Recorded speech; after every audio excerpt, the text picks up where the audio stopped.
rubber burns on black. Engines roaring thunder, ain't no turning back. Peacemaker, friction sparks light the night. Track of war zones, adrenaline takes flight. Metalheads moving, the trucks take the lead. Chasing that cloud through the chaos insane. Diesel hearts pumping, it's a high-speed game. Victory lap, gonna carve out the name. Rebels on my six, but my grit don't waver. Drafting with sharp, every move's got flavor. Brakes don't squeal, they scream in heat. On the asphalt battlefield, where the fierce compete.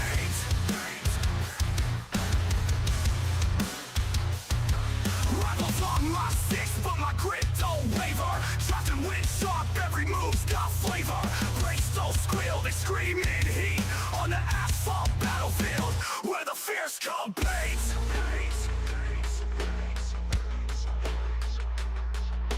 Tires grip tight, flames dance on steel. Spins and skids twist, every moment surreal. Checker flag whispers a siren's call. Only one metalhead lies above it all. Turbocharged fury on straights we fly. Nitrous veins pumping, we touch the sky. Back grandstands buzz, saying our name. Each lap we caught ignites the game's flame. Metalheads moving, the trucks take the lead. Chasing that cloud through the chaos insane. Diesel hearts pumping, it's a high-speed game. Victory lap, gonna carve out the name. Whoa!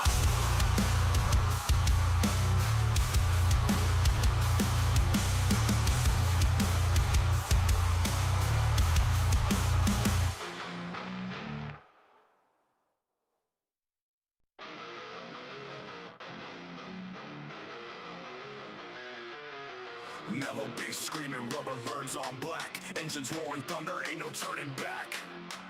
Peacemaker, friction sparks light the night. Track of war zones, adrenaline takes flight.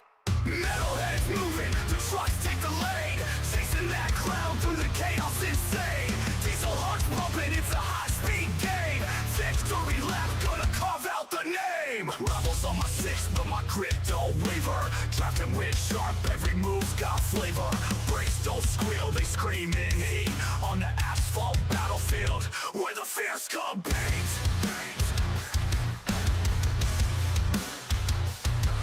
Rebels on my six, but my grit don't waver. Drafting with sharp, every move's got flavor. Brakes don't squeal, they scream in heat. On the asphalt battlefield, where the fierce compete.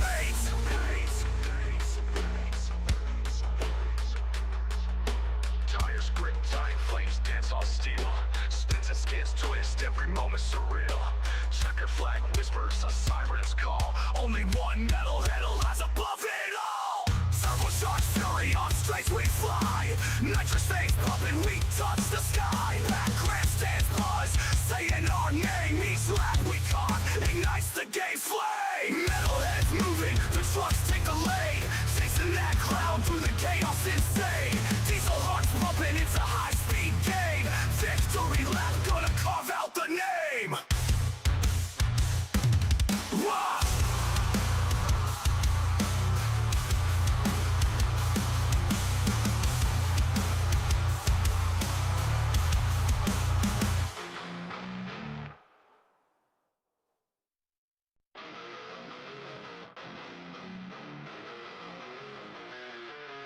Mellow bass screaming, rubber burns on black. Engines roaring thunder, ain't no turning back. Peacemaker, friction sparks light the night. Track of war zones, adrenaline takes flight. Metalheads moving, the trucks take the lead. Chasing that cloud through the chaos insane. Diesel hearts pumping, it's a high-speed game. Victory lap, gonna carve out the name. Rebels on my six, but my grit don't waver. Drafting with sharp, every move's got flavor. Brakes don't squeal, they scream in heat. On the asphalt battlefield, where the fierce compete.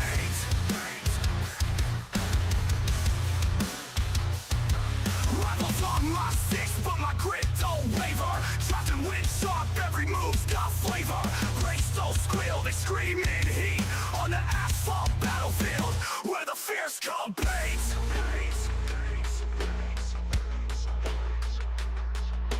Tires grip tight, flames dance on steel. Spins and skids twist, every moment surreal. Checker flag whispers a siren's call. Only one metalhead lies above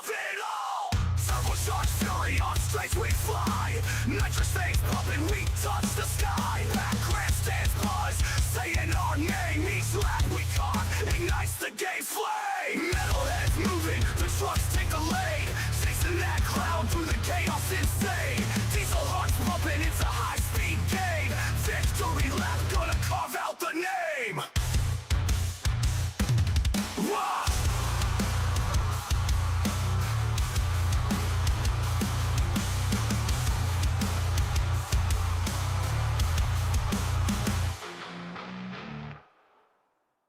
Woo!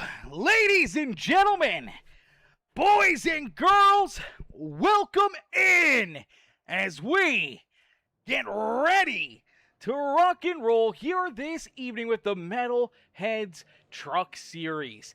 As the Eastern Industrial Truck Series here this season is about to get underway for our technical season opener, our first points-paying race of the season, and no better place to get the season started than at the World Center of Motorsports. It is Daytona, baby. Let's get after it. Let's see who can find victory lane and get their season off on a high note here this evening.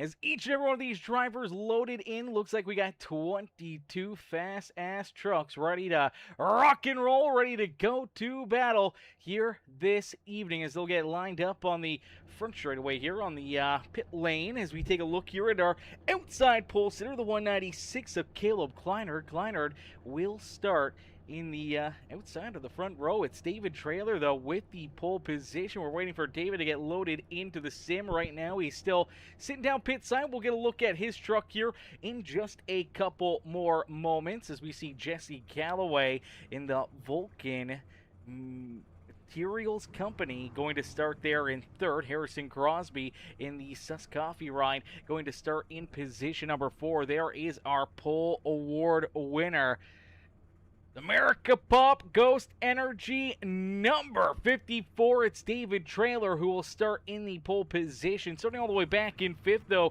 in that beautiful Florida Gators number 17 machine, it is Bruce Bernard Jr. who will start there in 5th. Who is outside of the QH Designs Ghost Energy number 97. It's Colton Hardy.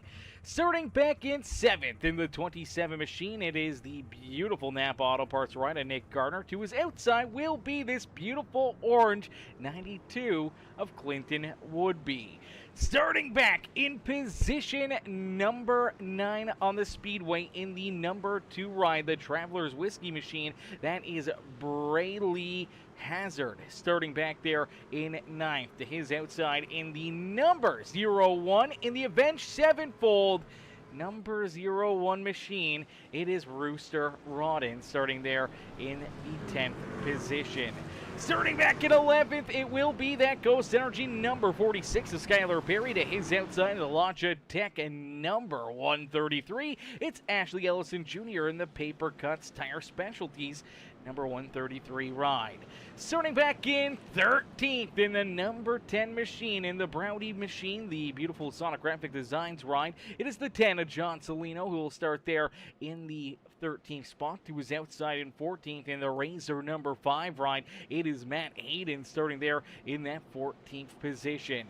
Starting back in 15th in the NOS Energy, the Rowdy Racing ride here this afternoon, the 318, that is Matthew Catania. To his outside of the Johnny Johnson Motorsports Song for Sound number 3 machine, it is Keith Prince there in 16th. Starting back in 17th in the number 63, it's Brody Bente in the Ghost Energy 63 ride. To his outside in the All-Star game, the MLB All-Star game, Philadelphia Phillies pinstriped number 21 of Zach Kelly, who we saw find victory lane in our clash last Monday. Can he recreate what he did there and put this 21 right back up and into victory lane? As we take a look at the 13 ride, that is Colton Schuster, who will start there in, I believe, the 19th position. Brian Cunningham in the 32 will start to his outside, with Fisher Graham in the 0-0 of Nate Condell bringing up the rear of the field as we end all of the anticipation with our feature presentation as we are quickly green flag racing here at the beautiful Daytona International Speedway. As these drivers get their trucks rolling, speed starting to build up. And for the 54 at David Trailer, a great push as the 4-rider Jesse Galloway hooked his back bumper right from the drop of the green flag and pushing this 54 ride out in front. Outside lane, unfortunately, falling back a few rows here. Unfortunately, now you see them back somewhere in about the 5th position, and that's where you'll see the first little bit of movement from the inside lane as the 27 machine of Nick Gardner looks like he's going to leave the bottom groove. He's going to jump up to the middle lane. He's going to pick up his teammate Caleb Kleinert and hope that they can work themselves out in front of this field. As I think for a lot of these drivers right now, the main strategy is going to be surviving, keeping yourself out of trouble, keeping the truck pointing the right direction, and making sure that you're there at the end of the stage to try to earn some stage points and also be there at the checkered flag. To be able to pick up some big points, have yourself a good solid day at the Speedway. I know every one of these drivers, they want to win. They want that checkered flag. But at the end of the day, it's all about survival when it comes to these super speedways, keeping yourself out of the big one, keeping that truck, without damage out there on the speedway, and hoping that you can put yourself into just a good, solid finish out there on the racetrack. And as of right now, David Trailer just continuing to lead the charge here. Inside lane, just proving that early on, it is the line to be in. As right now, David Trailer, the 4-rider Jesse Galloway, Bruce Bernard Jr., all hooked up down low. Unfortunately for the 27, Nick Gardner wanted to go with him. He wanted to join his teammates there in the outside lane. He wants to be there with that 130 or 196 rider Caleb Kleinert, but now you do see Kleinert says, you know what, I can't leak any more positions. I can't keep falling back. And for Kleinert, he does fall back in line on the inside groove down here on the bottom side of corner number 3. So there is that 196 now scored back in about the 10th position on the racetrack as the outside lane is starting to build a little bit of momentum here. It seems like maybe Harrison Crosby doesn't maybe have a truck that's really good to push, but maybe a good enough truck that you can kind of just jump out there, get pushed, get some good shoves here as you see him get right to the back bumper of the 17 of Bruce Bernard. I think Bruce got a little bit bent out of line there going down into corner number 1. Couldn't quite decipher whether or not he was clear of the 27 truck to jump back down to the inside lane or if he had enough room to kind of, just keep on rolling there in the outside. It got real tight real quick. But luckily enough, everyone's able to keep their trucks pointing the right direction. Now you do see Harrison Crosby just able to squeeze down in front of this 27 of Nick Gardner. So Gardner falls back into the 5th position, but still a lot of movement right there. Hang on to it, Harrison.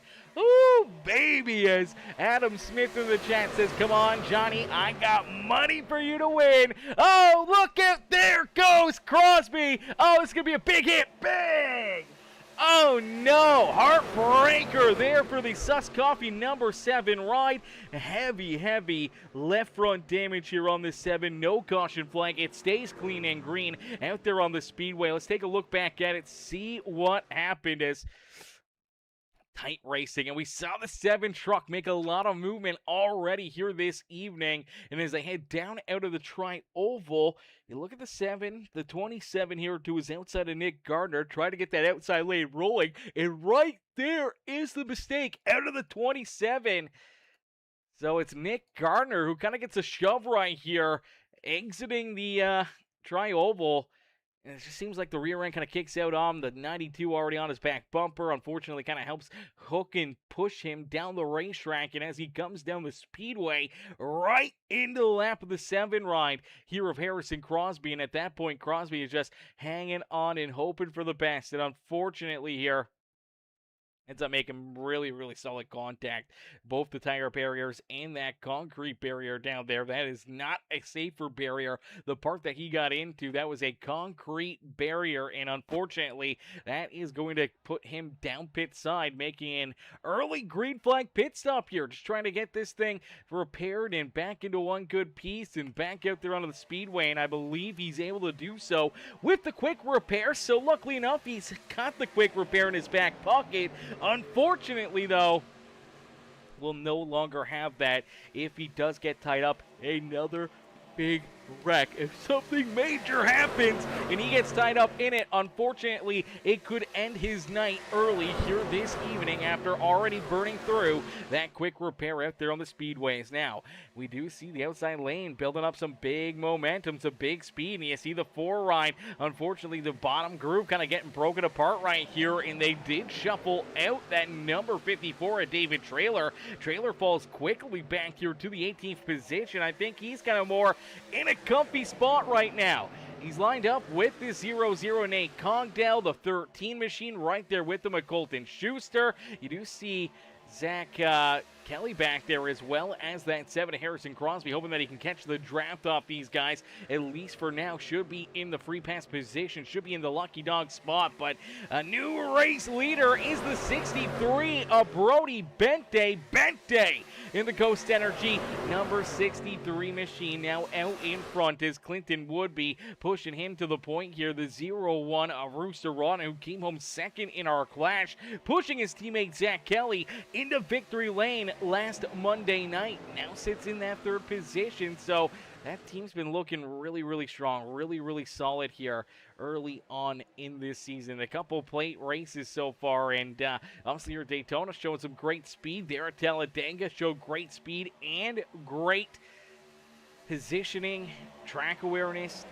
and making the right moves at the right time, and finding their teammates and finding their way up and into victory lane, as we'll get them all ready to roll, ready to rock and roll out there on the racetrack. As you see the 92 sticks to the outside here. Brody Bente jumps down low, so Woodby now looking to see if maybe he can get this race lead. He's looking for a shove from Caleb Kleinert. Kleinert, who was our 2nd place driver to start this race, had fallen back, but now has his teammate on its back bumper. That's Matthew Catania, as they do make a move down to the inside right there. Catania fired first, and it seemed like Woodby was locked and loaded for that move. Quickly jumped down with them, and now they're going to have to try to mount another challenge to get around this 92 machine. As Woodby, Kleinert, and Catania, 1, 2, and 3 out there on the speedway. Brody Bente, door to door that outside lane. The 4th car back here, as he's got Keith Prince, Colton Hardy there to his outside. Is now, here you go, here comes Kleinert. He wants the top spot, he wants to lead a lap, as he gets a great shove from his teammate. They jump to the outside groove, now back to the inside. Well, they'll put the 92 of Clinton Woodby back there behind him, and we do see a couple more drivers back there deeper in the field, running into issues down through corner 1 and 2. No caution flag, so let's take a look here at it. All right, so the 54 0-0. There's a couple of drivers already getting checked up, as the 133 of Ashley Ellison Jr. was sideways, and that will bring out our caution flag. So the caution flag will come out shortly thereafter. As see if we can find Ashley Ellison Jr. What may have went wrong here for the 133, as they were rolling nicely here, and it just looks like, oh, big shove right there on corner entry from the 26 ride. So the 26 of Fisher Graham gets in there, gets a piece of his back bumper, kind of in a spot where the truck is really light on its toes, and kind of got it more into that right rear, and just kind of pushes this truck down the racetrack into the lap. But Jesse Calloway, nowhere to go for Calloway right there, as he gets some pretty good contact into it. And then Ashley Ellison Jr. trying to save this thing, trying to keep it pointed the right direction, as everyone else starts to scatter here. The 133 up the track, back down the track. He's on the apron, unfortunately still carrying so much speed and momentum, it washes back up the racetrack, starts to get sideways, washes back down onto the apron, and again it just all of a sudden shoots right back up the speedway. And as it does shoot back up the racetrack, it's right into the lap here of the 0-0 of Nate Cogdell. You look at Schuster, gets a little bit of damage in that. Zach Kelly, good driving right there by Kelly, able to see it, recognize it, gets onto the binders quick enough to avoid it right there, and able to get down onto the apron, avoid any major contact and damage for that Citizens Bank 21 ride. But for Nate Cogdell, man, not as lucky. Let's see if we can jump on board here with this 0-0, see what he can see. As of right here, you really can't see much except for the back bumper of David Trailer. But then all of a sudden, as they start to head into the corner, okay, there's the 133, sideways, up the track, down the track, back up the track, and all of a sudden, bam, right into your lap. And man, there's a big, big hit there for both drivers. Big damage there for Cogdell, big damage for Ashley Ellison Jr. as that brings the yellow flag out. That will give the free pass in the lucky dog to the Firehouse Subs number 7 rider, Harrison Crosby. So Crosby will get back on the lead lap. He will get back into the battle here this evening. That's a great break there for the 7 ride. Had a strong run, strong performance last Monday at Talladega, and he's hoping that he can recreate that here this evening. Maybe just a little bit better of an outcome to give himself a good, solid day here at the Speedway. Obviously not off to the start that he was hoping for, but showing some speed. We'll see if he can show some resilience here and some recovery and battle his way back up here towards the front of the field and put himself right back into the battle here in this one. As Caleb Kleinert, Matthew Catania, 1 and 2. You know, the big question will be, what's the call here? Do you hit pit road? Do you stay out? What is the strategy? If you're tight on fuel, this caution flag may save you enough fuel that you don't have to worry about coming down pit side and getting a splash of gas. But maybe you want that extra splash of gas. Maybe it'll make a difference. Give up the track position. You may be able to get it back here over the next, 7-8 laps of racing action. Or you kind of use it all and you just hope you're good on fuel until the end. I don't know. It's going to be an interesting call here. I feel everyone's going to come down pit road, but there may be a couple takers that will stay out. We'll try to gamble it right here and not worry about getting fuel. And pit road entry opens. There we go. We don't see hardly anyone hitting pit lane right here. Okay, so interesting calls. A lot of drivers going to stay out, but fake out right there. David Traylor looked like he was going to go, but then he decided to stay out. Looks like Ash Ellison Jr. was down pit road, so wasn't Cogdell. A few other drivers did hit pit road on the first time around here to get their chance at fuel, as we did see Brayley Hazard, I do believe, did get fuel. Same with Jesse Calloway, Matt Hayden, Fisher Graham, Colton Schuster, David Traylor, Brian Cunningham, Ash Ellison Jr. and Nate Cogdell both down pit side getting damage repaired, so they did make that pit stop as well. And now for the 0-0 of Cogdell, still a lot of damage. So trying to save that quick repair for later in this race, trying to keep the QH Designs Ghost Energy 0-0 ride alive a little longer here in this race. He's just going to look to keep on hitting pit road, letting the crew go to work, get some repairs done to the 0-0, and obviously with the stage not too far away, maybe that will give him an opportunity to get some more damage repaired on that race truck. Just hoping not to fall a lap down prior to the end of this stage, but it should be a 7-lap shootout here in stage number 1. So 7 laps to duke it out to see who can win our first stage of the season, who can earn those first points on the year and kind of put those into their back pocket and hope that they can keep on adding to them here later on this afternoon with a good finish, as well as Catania, Kleinert, Clinton Woodby, Brody Bente up there in position number 4. Colton Hardy sits in 5th. Nick Gardner there in 6th with Rooster Rodden, Keith Prince, Skylar Berry, Bruce Bernard rounding out our top 10. As our top 10 will all receive stage points. Still a lot of time to move forward or to fall outside this top 10, so you got to mind your P's and Q's and keep your truck pointing in the right direction, keep yourself out of carnage, and hope that you can be there towards the end.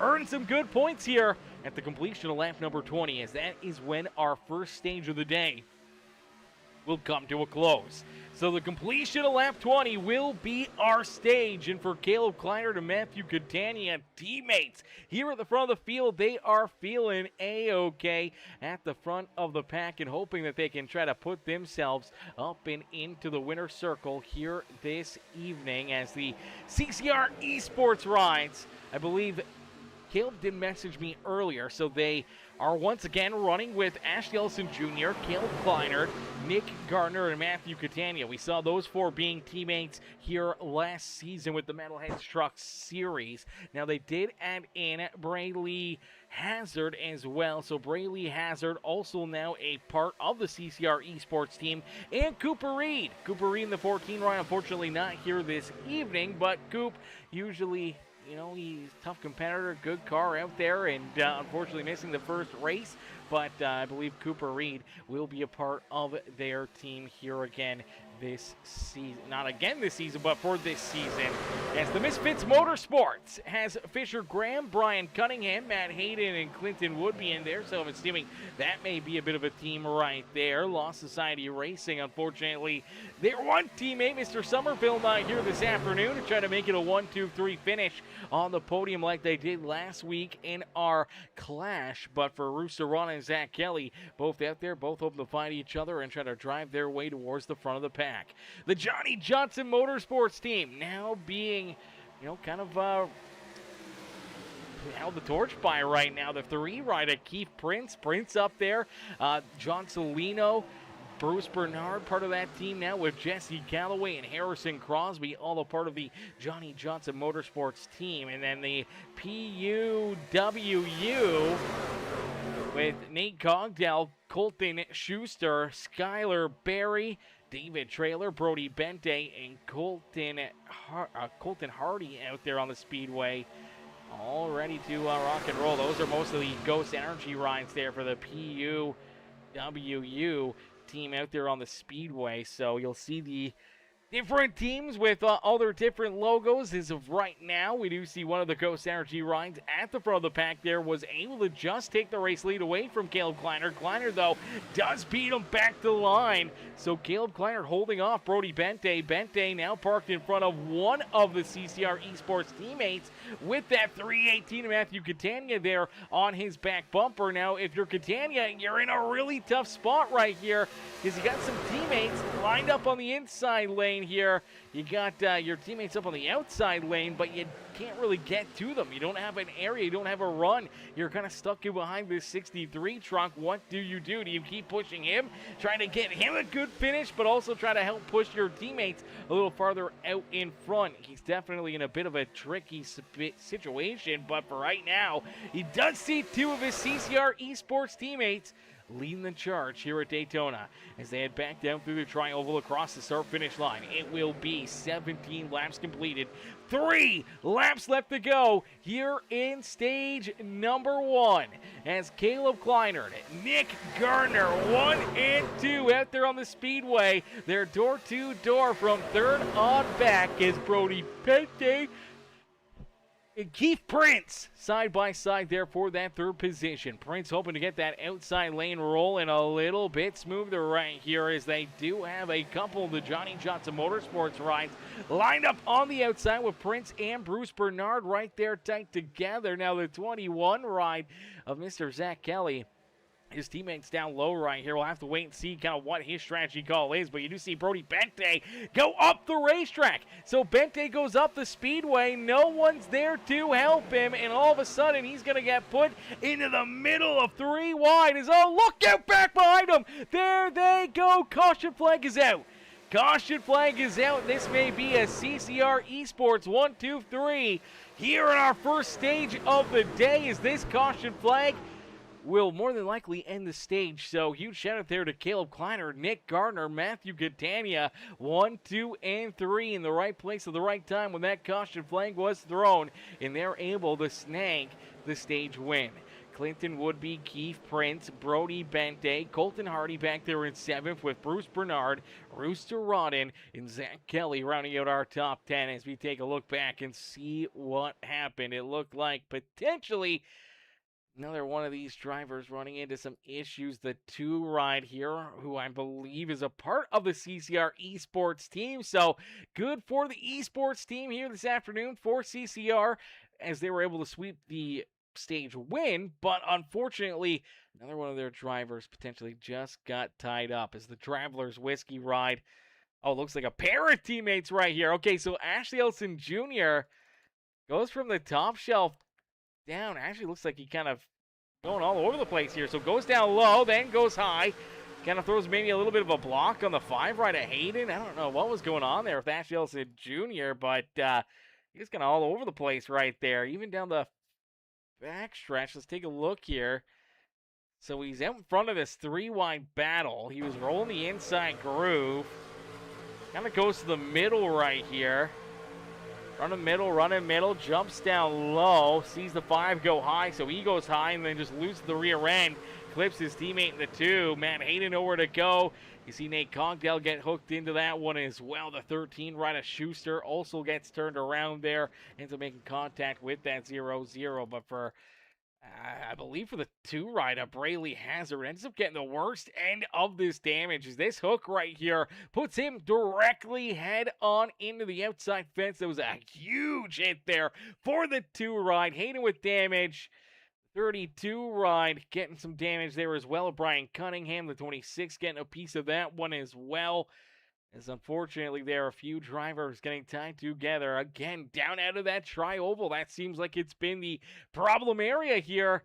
Exiting that tri-oval has been the issue for a lot of these drivers. But we do see all these cats down pit road. Pit stops underway, and it looks like Keith Prince going to win the race off of pit road. So Keith Prince will be our new race leader going back to the green flag. Caleb Kleiner comes out in second with Brody Bente, Nick Gardner, Clinton Woodby, Matthew Catania comes out of the pits back in 6th. Colton Hardy's there in 7th with Bruce Bernard Jr., David Trailer, Rooster Rodden, our top 10 here for the restart. Zach Kelly, Skylar Berry, John Salino's there in 13th. And then we do see Brian Cunningham, Fisher Graham, Colton Schuster back in 16th. And we do see Jesse Calloway still down pit road here for Calloway. Harrison Crosby, Matt Hayden still down there. You also see Braley Hazard. Looks like he's gotten that truck fixed up. Back rolling onto the Speedway. Ash Ellison Jr.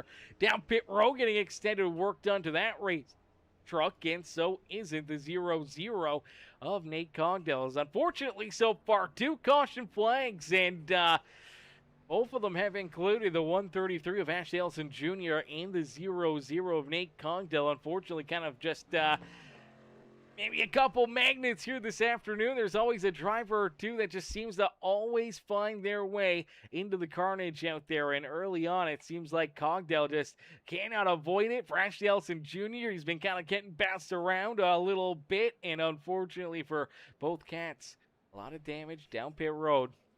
Hoping to get these things fixed up in a quick hurry, as we do see a few takers, maybe some fakers back down pit road. No, it looks like we are going to get a couple drivers that will elect to come down pit lane at least one more time. As we do see Ashley Ellison Jr. getting rolling again. Here comes that 0-0. Nate Cogdell still with heavy damage on that left front there of the QH Designs Ghost Energy Full Throttle Motorsports 0-0 machine out there on the Speedway. But with Colton Hardy and a few more takers back down pit road, this is going to make things very interesting, as here comes Ron and Kelly.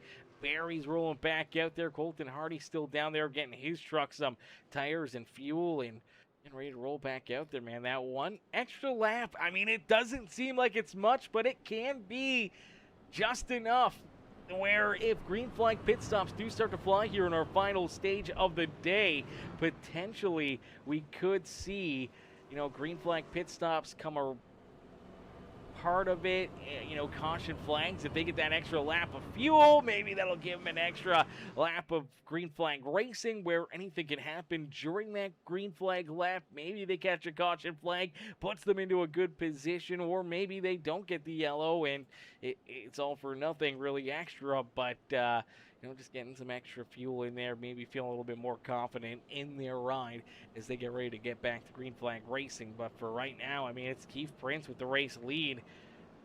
196 of Caleb Kleiner scored there in second. Brody Bente, Nick Gardner.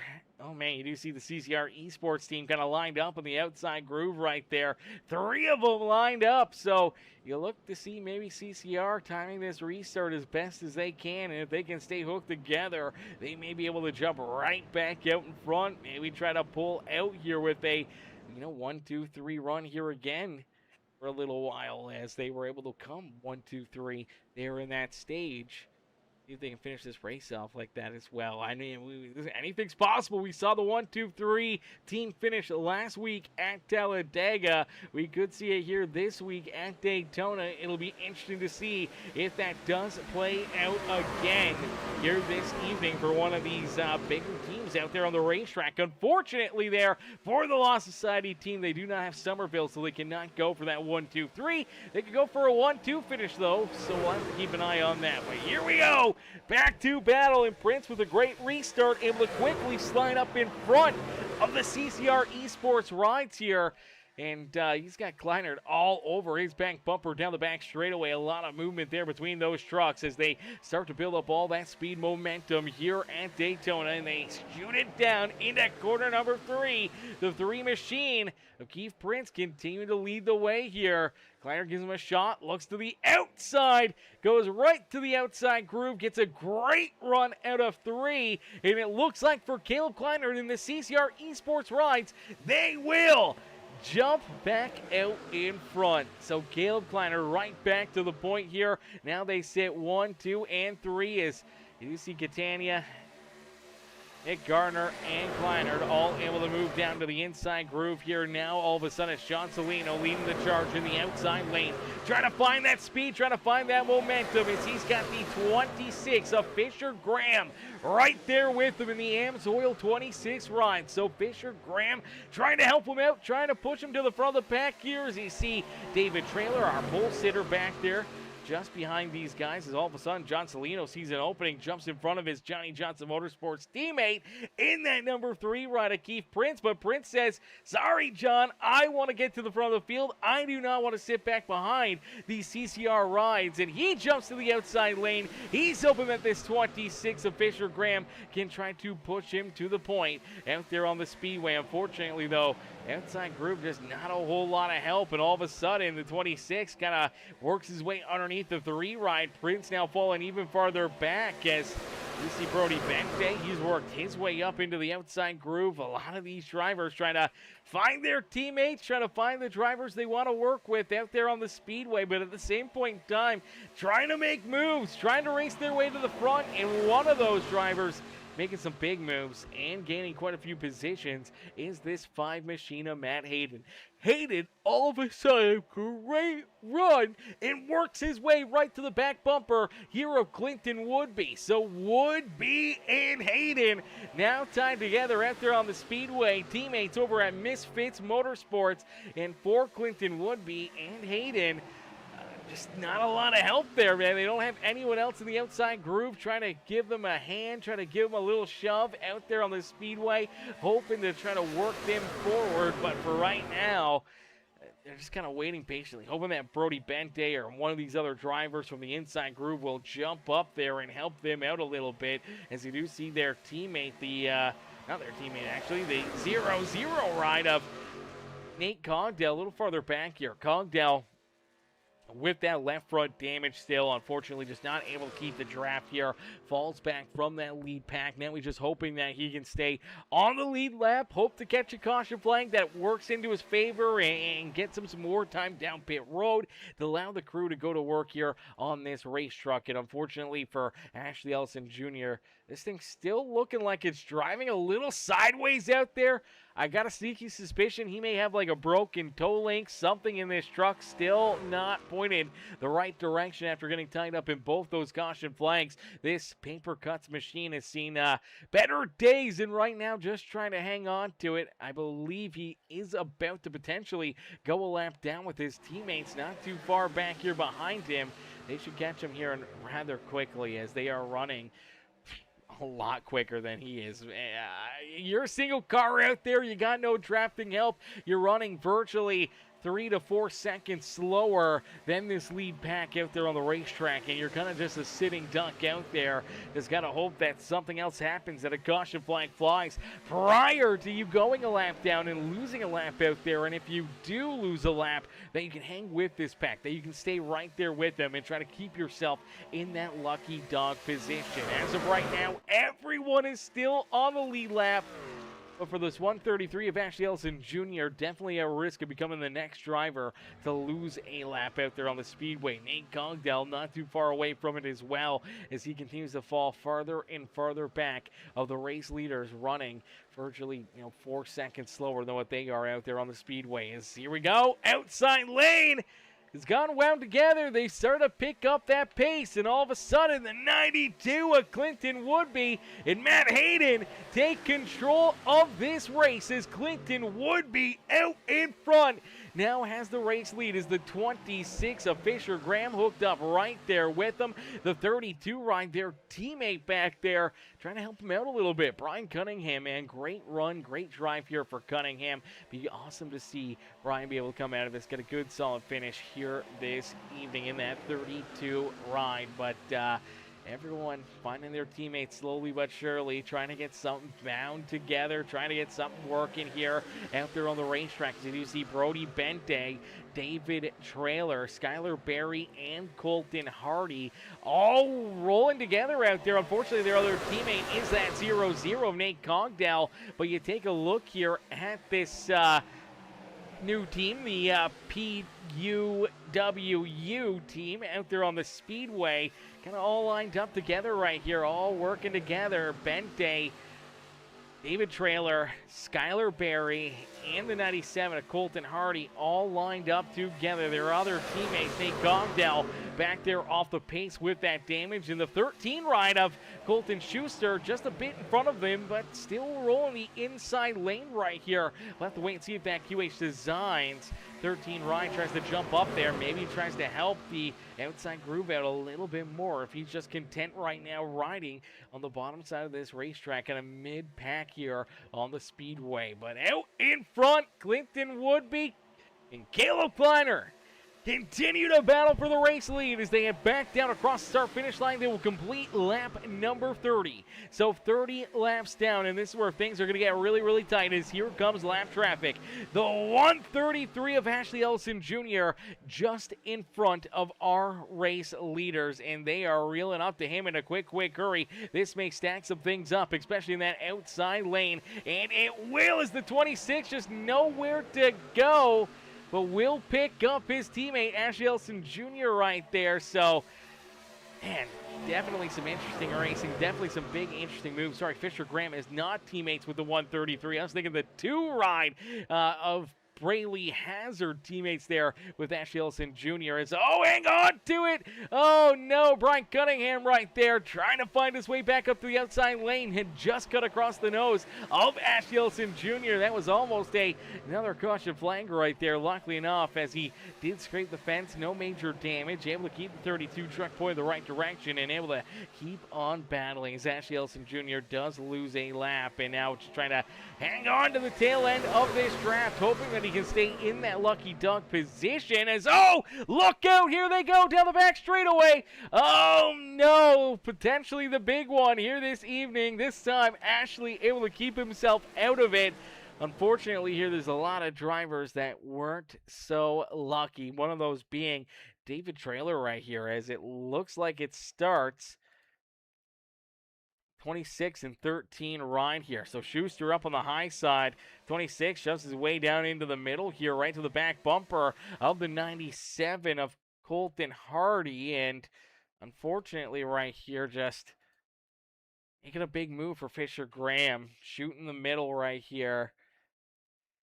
Gets up into the 13, maybe a little bit of neck code there, and I think for the 13 ride, just kind of bent out of shape now, trying to keep himself out of the fence as he's been moved up into the outside groove, and he was kind of out of line right there, and unfortunately makes contact with the 26. He gets up into the fence, and then here comes that 26 truck down the racetrack, clips the 4 right of Jesse Calloway. The 54 trying to get checked up right there, makes contact with the 17 of Bruce Bernard, and nowhere to go for last week's second place finisher in our clash. That 0-1 of Rooster Rodden does get some pretty decent contact in with that 54 ride, but I think for the most part, a lot of these drivers able to avoid any really major serious damage out there on the speedway. I think a lot of these guys got really, really lucky here. It could have been a whole lot worse in a quick hurry, as I think Brian Cunningham, maybe this 26 ride of Fisher Graham, may have ended up with probably the hardest hit out there on the racetrack. 26 rolling up to the outside, 32 trying to squeeze through there. Unfortunately, couldn't quite get to the outside there of that 26 ride, and pretty solid contact there between Cunningham and Fisher Graham. Now, I think the contact between the 54 and a few of these other drivers, they kind of go around. I mean, really not super hard contact here. This one might have been a little bit worse. Honestly, not that bad of contact there. For the 0-1 or the 54 ride, no one ends up into the inside fence here at all. Everyone's able to keep their car pointed now in the right direction. So I think all these drivers should be good to go. No major issues, and everyone's able to keep on battling. And I believe Rash Dillson Jr. will get the lucky dog, the free pass back on the lead lap. So that worked out perfectly there for the paper cuts 133 here this evening. But still with some pretty solid damage on this race truck, but still gets an opportunity to hit pit road right here under this yellow flag to get some repairs, try to get this truck a little bit more fixed up, a little bit more competitive there to try to stick in that draft, hang with these guys a little while longer, or at least for as long as he possibly can without potentially losing that draft and going a lap down again here this evening. Nate Cogdell will say thank you very much for that as well, because he'll get the opportunity to try to get a little bit more repairs done to the 0-0 machine as well. As you see David Traylor just exiting the pits, Ash Elson Jr. just entering here with Brian Cunningham, Fisher Graham, the 0-0 Nate Cogdell, all still down there, all still getting repairs done to their race trucks here this evening. But for all these drivers, we did see one stay out here that did not come down pit road. It's the 97 rider, Colton Hardy. Hardy stays out. He was last down pit lane back on lap number 21, so about 12 laps prior to everyone else just hitting pit lane here. We'll have to wait and see what Colton Hardy does. Does he elect to stay out or hit pit road right here? What's the strategy for this 97 machine? Is Caleb Kleinert, Clinton Woodby, Nick Gardner, everyone else in the field did hit pit road there throughout this yellow. Some of them even making that additional pit stop, getting that extra little bit of fuel and tires onto their race trucks. You do see John Salino, Bruce Bernard, Keith Prince, and Jesse Calloway all come right back down pit side for this prior to this restart, as we'll get them all stacked up, racked up, ready to get back after it. As Colton Hardy, this is an interesting call here, not coming down pit road.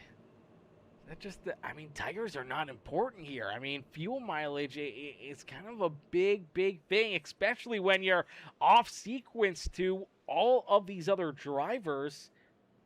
This is either going to put you down pit road with your teammates, but needing a lot more fuel, so a lot slower of a pit stop. If we go clean and green for 10, 15 laps here, he's probably going to have to make a green flag stop by his lonesome out there on the speedway, and or if he gets lucky, maybe a caution flag, you just lose all that track position.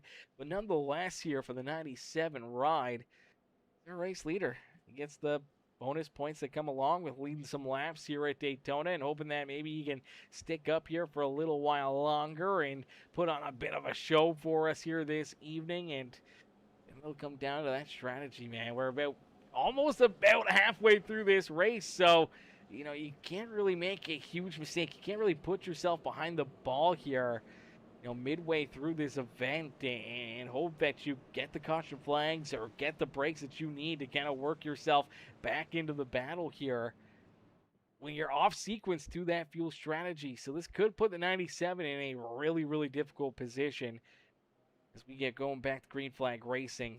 He is our race leader. Colton Hardy out in front. Caleb Kleinert scored there in second. Again, lined up with his teammates as CCR Esports 1, 2, and 3 in that outside lane with Nick Gardner and Matthew Catania right there with them. And now here we are down through The restart zone is the United Rentals restart zone here this evening. We see that green flag fly after another Johnny Johnson Motorsports caution flag here this evening. And quickly, green flag back into the air. And for the 97 of Colton Hardy, hoping to try to, get a little lucky here through this pit cycle. And with this strategy, as he's got the 92 of Clinton Woodby rolling his back bumper and pushing him out in front. Great start, great launch there for both the 97 and the 92, but here comes the CCR Esports team, wound up in the outside groove, looking to make some moves as Caleb Kleiner looking to battle his way back out in front.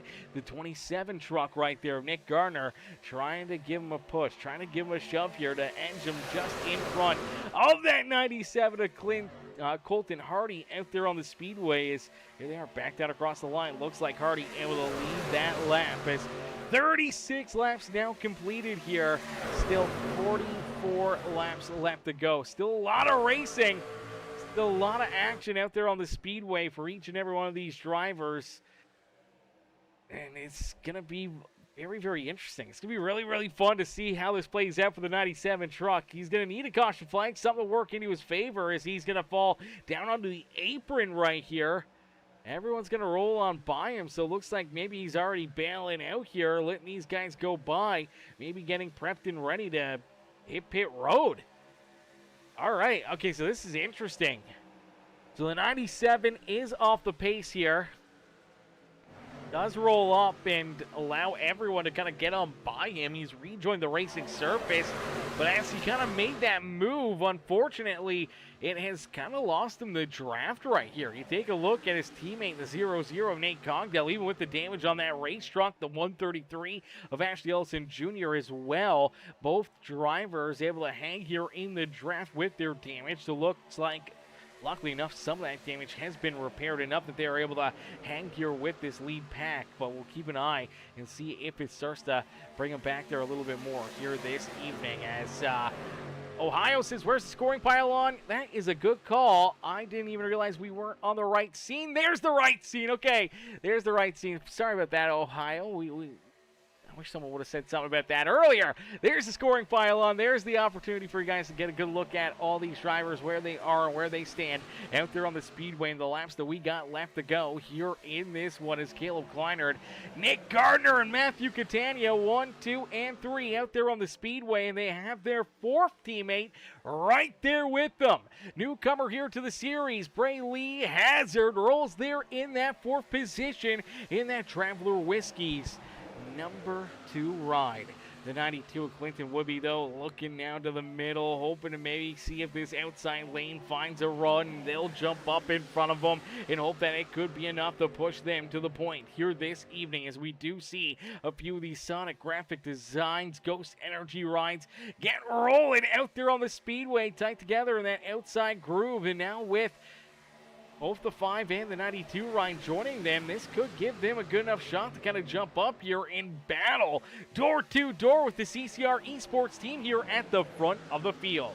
As you do see, Matt Hayden does have the 46 of Skylar Berry now on his back bumper. You do see Colton Schuster, the 63 of Brody Bente, the 54 ride right there as well of David Trailer, as a bunch of these QH Designs rides kind of all working strongly together here in this one. The Ghost Energy Machines hoping to try to work their way into a podium sweep here this evening. But for right now, the podium does belong to this CCR Esports team, and they were able to win the first stage of the day just this way. 1, 2, and 3 with Kleinert, Gardner, Catania, our top 3 there in stage number 1, and they're trying to hope that they can keep it that way throughout stage number 2 and park themselves up and into victory lane here this evening as we hit our halfway marker. So 40 laps in, 40 more laps left to go here in this race as Caleb Kleinert, Nick Gardner, and Clinton Woodby roll out in front now as Woodby in that outside lane. They get something wound up. They are finally moving and grooving here to the front of the field. And here they go. Woodby to the outside, looking to try to work his way to the point as House is much better. Ride the Bente, number 63. Unfortunately, he's not in the Ride the Bente ride anymore. But yeah, definitely much better. I appreciate you jumping in here and let me know. I almost need an additional screen just so I can have my my overlay stuff on it. It hides my Streamlabs stuff, and I can't see what scene I'm in, so I wish someone would have said something about that earlier. Dang it. Nonetheless, though, we keep on battling, we keep on grooving here as the outside groove pushes their way to the front here with Clinton Woodby. Matt Hayden now leading the charge here. A little bit of movement right there. The 10 ride of John Salino, luckily enough, able to catch it down at core number 2 before washing down the racetrack. But now here we go. Oh, look out. Here they go. The big one here at Daytona. Oh, Selena's in it. There is Rooster Rod and Keith Prince is around. Matt Hayden absolutely tore up. Upside down was Harrison Crosby. Oh, no. So many good trucks just got absolutely tore up, and it starts towards the front of the field here with the 5 ride of Matt Hayden in the 46 of Skylar Berry. So they're on the outside lane right here, and it looks like they try to move down to the bottom. So Clinton Woodby, Matt Hayden, teammates here. Skylar Berry, not a teammate to the 5 and 92. They jump down to the inside lane. 46 tries to go with them right here. Unfortunately, just getting such a good run with the draft. He kind of just stays right glued to the 5 ride's bumper. Let's see if we get another look at it. This might give us a good shot right here.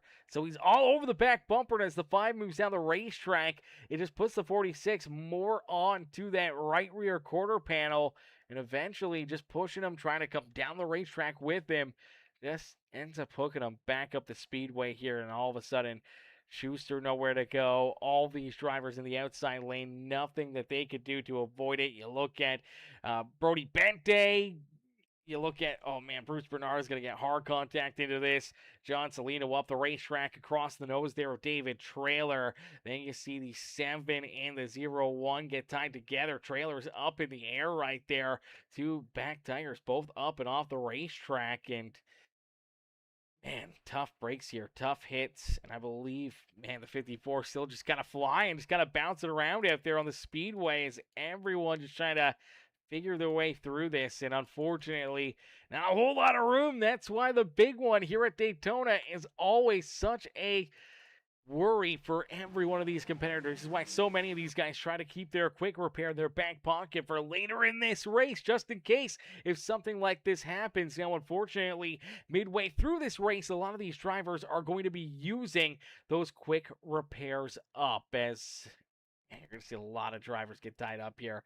A lot of drivers nowhere to go. Huge hits, huge contact, and hey, look at Rooster Ron. He's in there into the back end of the 54 ride. That's what originally gets him up and off the ground right there. The 7 of Harrison Crosby's in it. The 133 ride of Ashley Ellison Jr. in there, as well as the 0-0 of Nate Cogdell getting more damage there himself. And I believe for Harrison Crosby, this truck does go up and over right here. I'm not even sure how this happened, but he's kind of getting pushed right here. Just looks like the truck kind of gets hit a little bit right there from Ashley Ellison Jr., then hits the asphalt right here, and it just kind of gets dragged along from the back bumper of the 133. Well, it doesn't quite go upside down, but my gosh, that roof almost hit the raceway at the angle right there. Luckily enough, it lands back on all 4 tires and does not barrel roll, but still quite a bit of damage there for Harrison Crosby, for a lot of these drivers that may have already used up their quick repair, now getting more damage and having to hit pit road again here. So Harrison Crosby may be down pit side for a little while longer out there on the speedway, trying to get that one fixed up, as Tano says, Colton, nowhere to go, Schuster. I like it. I like it. Nowhere to go, Schuster out there on the Speedway. Laura Stacy in the chat says, go Hayden. Go Hayden. Matt's looking, well, he was looking really good until that caution flags. You see Jesse Calloway rolling back out there. David Trailer still down pit side trying to get this 54 machine fixed up and back into one piece. Ash Elson Jr. still has a bit of damage here on the 133, but does get rolling. I believe for Harrison Crosby and Brian Cunningham, they are both still down pit road, and I believe both drivers will lose a lap here under the yellow. So as the race leaders go on by them, they will lose a lap. And unfortunately for Harrison here this afternoon, major damage to that race truck. Already used that quick repair up, so he may be down pit road for a little bit while longer, just trying to get it repaired, trying to get himself back into this battle with a couple lucky dogs, something to go his way, something to kind of get him back into the hunt here this evening, or potentially maybe park down pit sign for a extended period of time. Is still down there. I believe Brian Cunningham has gotten rolling here. Unfortunately for Brian, he's actually went down multiple laps out there on the racetrack. Cunningham is now 6 laps down out there on the Speedway. That is heartbreaker there for the 32 ride. Came down pit road back on lap number 38. I believe that was prior to the caution flag. So it actually ended up making a green flag stop and was just down there for a little while longer. And unfortunately now 6 laps down, we'll need a lot of caution flags or a lot of things to go his way to try to work himself back into the battle or back on the lead lap, or at least, maybe a few more drivers run into issues, have DNFs here this afternoon. He may be able to leapfrog them before the end of this feature event. As here we go, stacked up, racked up, ready to get back after it as they will complete lap number 45 here this evening at the beautiful Daytona International Speedway here in the Metalheads Truck Series in our Eastern Industrial 200 here this afternoon, man. Huge shout out again to our series sponsor, Eastern Industrial, and to all of our other amazing sponsors over there at B&R Lawn Care, Eastern. You take a look at QH Designs and Admin Box. So many amazing companies coming together to make this happen year after year after year. Johnny Johnson Motorsports, another big one right there. As here we go back to green flag racing as the 92 of Clinton Woodby. Good launch, good jump, pretty solid start there out of the 92 ride, but the outside groove again just lined up with all 3 of those CCR rides, and the CCR team looking to just try to prevail, put themselves back out in front, make these other drivers have to try to mount another challenge, have to find another way to beat them out there on the Speedway, as Matthew Catania, Nick Garner, Caleb Kleinert, 1, 2, and 3 out there on the Speedway. Fisher Graham getting a big shove in the outside lane as Matt Hayden right back into it, right back into the battle here. There is no rest for the wicked, and Hayden right back into the thick of things here, pushing this 26 of Fisher Graham, trying to get him to the front of the pack here, but unfortunately, these guys are quite a bit slower. They've actually lost a couple truck lengths there to that lead group, to Catania, Gardner, and Kleinert here. They've fallen back a little bit, so they got to try to draw in that draft and reel them back in to try to keep themselves in the battle here for the race lead out there on the Speedway. And there's a lot of other drivers as well that I think are really going to need to try and find that extra gear here, trying to hang on to it. You take a look at David Trailer and Brody Bente. Keith Prince is back here with the 97 of Colton Hardy, John Salino. These guys are quite a ways back of that lead pack already, but a second and a half. So they may have lost the draft here to this lead pack. They may have to get single file if they want to try to find their way back up into that lead group. You do see Colton Hardy there with them, as well as the 0-1 machine of Rooster Rod. And the 32 ride there, that is Brian Cunningham, who is a few laps down out there on the Speedway. Unfortunately, you do take a look back here. Ashley Ellison Jr., unfortunately, again, I believe has lost that draft unfortunately may fall a lap down here. If it stays clean and green for another, handful of laps here, another 10, 15 laps, he could definitely find himself losing a lap here on the racetrack late in this race. Now, Harrison Crosby already a couple laps down, as right there, he will fall 2 laps down to the race leaders here as they're on lap number 47. He's on lap number 45. Luckily enough, looks like he's able to fall in line here. Hopefully not too much damage. Maybe he can catch the draft here off this lead pack and keep himself in the battle. And if he can catch a quick caution flag, could potentially get one of those laps back. Could potentially get a lucky dog here. And if he can get another one late in the race, I mean, could find himself back in the battle. It's going to take a bit of a miracle, but we've seen stranger things happen here on Monday nights, and things could definitely play that way for Harrison Crosby. But as of right now, he is not dead last. He is still one spot ahead of Brian Cunningham, who is in the last position after his extended trip down pit road. But here we go. We still see them, though, door to door, being and banging, battling, and all of a sudden we take a look at last week's winner in our clash. The number 21 of Zach Kelly finally worked his way through the field here and for the MLB All-Star Game. Number 21 is Zach Kelly with the Philly Fanatic on board with that Philly pinstripe number 21 ride. Back out in front, leading laps here this evening after winning our clash last Monday night. He's hoping to try to win the season opener here this evening at Daytona. Maybe a little bit of a super speedway ringer here for Zach Kelly. This may be all of a sudden his bread and butter, and for a lot of these drivers, probably going to be a driver that they're going to be more than willing and happy to work with. As you take a look to his outside, though, you do see Matt Hayden, who was just turned around and tied up in that last caution flag, working his way right back up and into third, and behind him, a driver that's been trying to get a lot of that damage repaired all evening long, the 0-0 of Nate Cogdell. Cogdell back up and into the battle up here inside our top 10, fighting here for a good solid finish. Looks like the crew has gotten that truck repaired, may still even have that quick repair still in his back pocket for late in this race. So we'll have to see, maybe that strategy call, saving the quick repair for later on, may work into his favor to try to potentially move him up and into a winning position here this evening, as you do see that second group quite a ways back there behind these guys. You do see Brayley Hazard, Jesse Calloway bringing up the tail end of that lead pack. Keith Prince leading this second group here. They are still about 1.6 seconds off of that lead pack. So unless if they can find a little bit of that draft, if they can try to draw them in a little bit more here, these guys may just be at a safe distance to keep themselves out of any carnage that may unfold there towards the front of the field. But I know these guys definitely want to chase them down. They want to race their way back up there, put themselves right back into the battle as Prince, Salino, Colton Hardy there in 16th. Rooster Rollins back here in 17th, and Brody Bente there with him.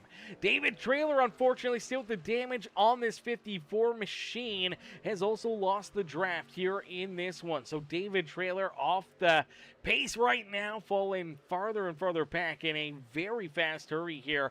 Ashley Ellison Jr. also without the draft, falling back as well, but is reeling in that 54. Both of these drivers definitely at risk of losing a lap out there on the speedway here in this run. I mean, they are not. They're still a good distance away, but really about half a track away from potentially losing a lap here in this one.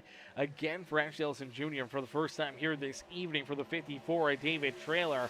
Obviously with Trailer, that damage that he's dealing with here, I'm not sure if he's going to be able to hang on to the draft or not, and he is losing time to Ashley Ellison Jr., so Ashley may be able to kind of work his way around him, maybe stick in the free pass position if they both do lose a lap out there on the racetrack. But out in front, it's all Clinton Woodby as Woodby continues to lead the way here at Daytona as these laps continue to click down in a quick hurry. They got Fisher Graham on his back bumper with Matt Hayden there third in the inside lane. A couple of the QH designs.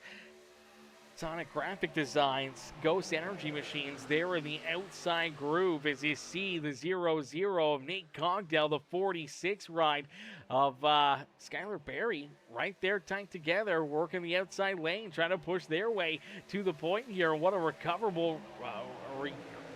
incredible recovery it would be for that 0-0 of Nate Cogdell. After, kind of going a lap down early, having that heavy damage on the 0-0 ride to now be out in front and leading this field here after getting tore up early on, just right back into it, man. All those yellow flags kind of helped him out, gave him enough time, gave the crew enough time to get this truck repaired and back out there onto the speedway. So he is feeling A-okay right now as he was able to lead lap number 54 on the evening as we now start our 55th lap of this race. We inch closer and closer to that checkered flag, but we also slowly inch closer to maybe starting to see green flag pit stops here probably in the next 10 to 15 laps. These drivers will be hitting pit road, making green flag pit stops out there on the speedway if we don't go to caution. Oh, look out, Schuster goes around. Oh, no, there it is. I may have spoke too soon. Oh, Keith Prince gives him a big shot. Brody Bente gets a piece of the 13 right here as well. And I believe for Colton Hardy here, or not Colton Hardy, that is Nate Cogdell. And Cogdell may have gotten really tore up in this one. He may have gotten the worst end of this deal. Had just gotten down to the inside groove, had just gotten the race lead. And then all of a sudden, you see the 17 of Bruce Bernard looks like he wants to go to the bottom here, jump down in front of Nate Cogdell. Great move into the 17 ride, and then looks like Zach Kelly maybe getting to the back bumper there of Schuster. You can get another look at it here from Kelly's perspective here. Does he give maybe a little bit of a shot here to Schuster? I don't know. Let's see.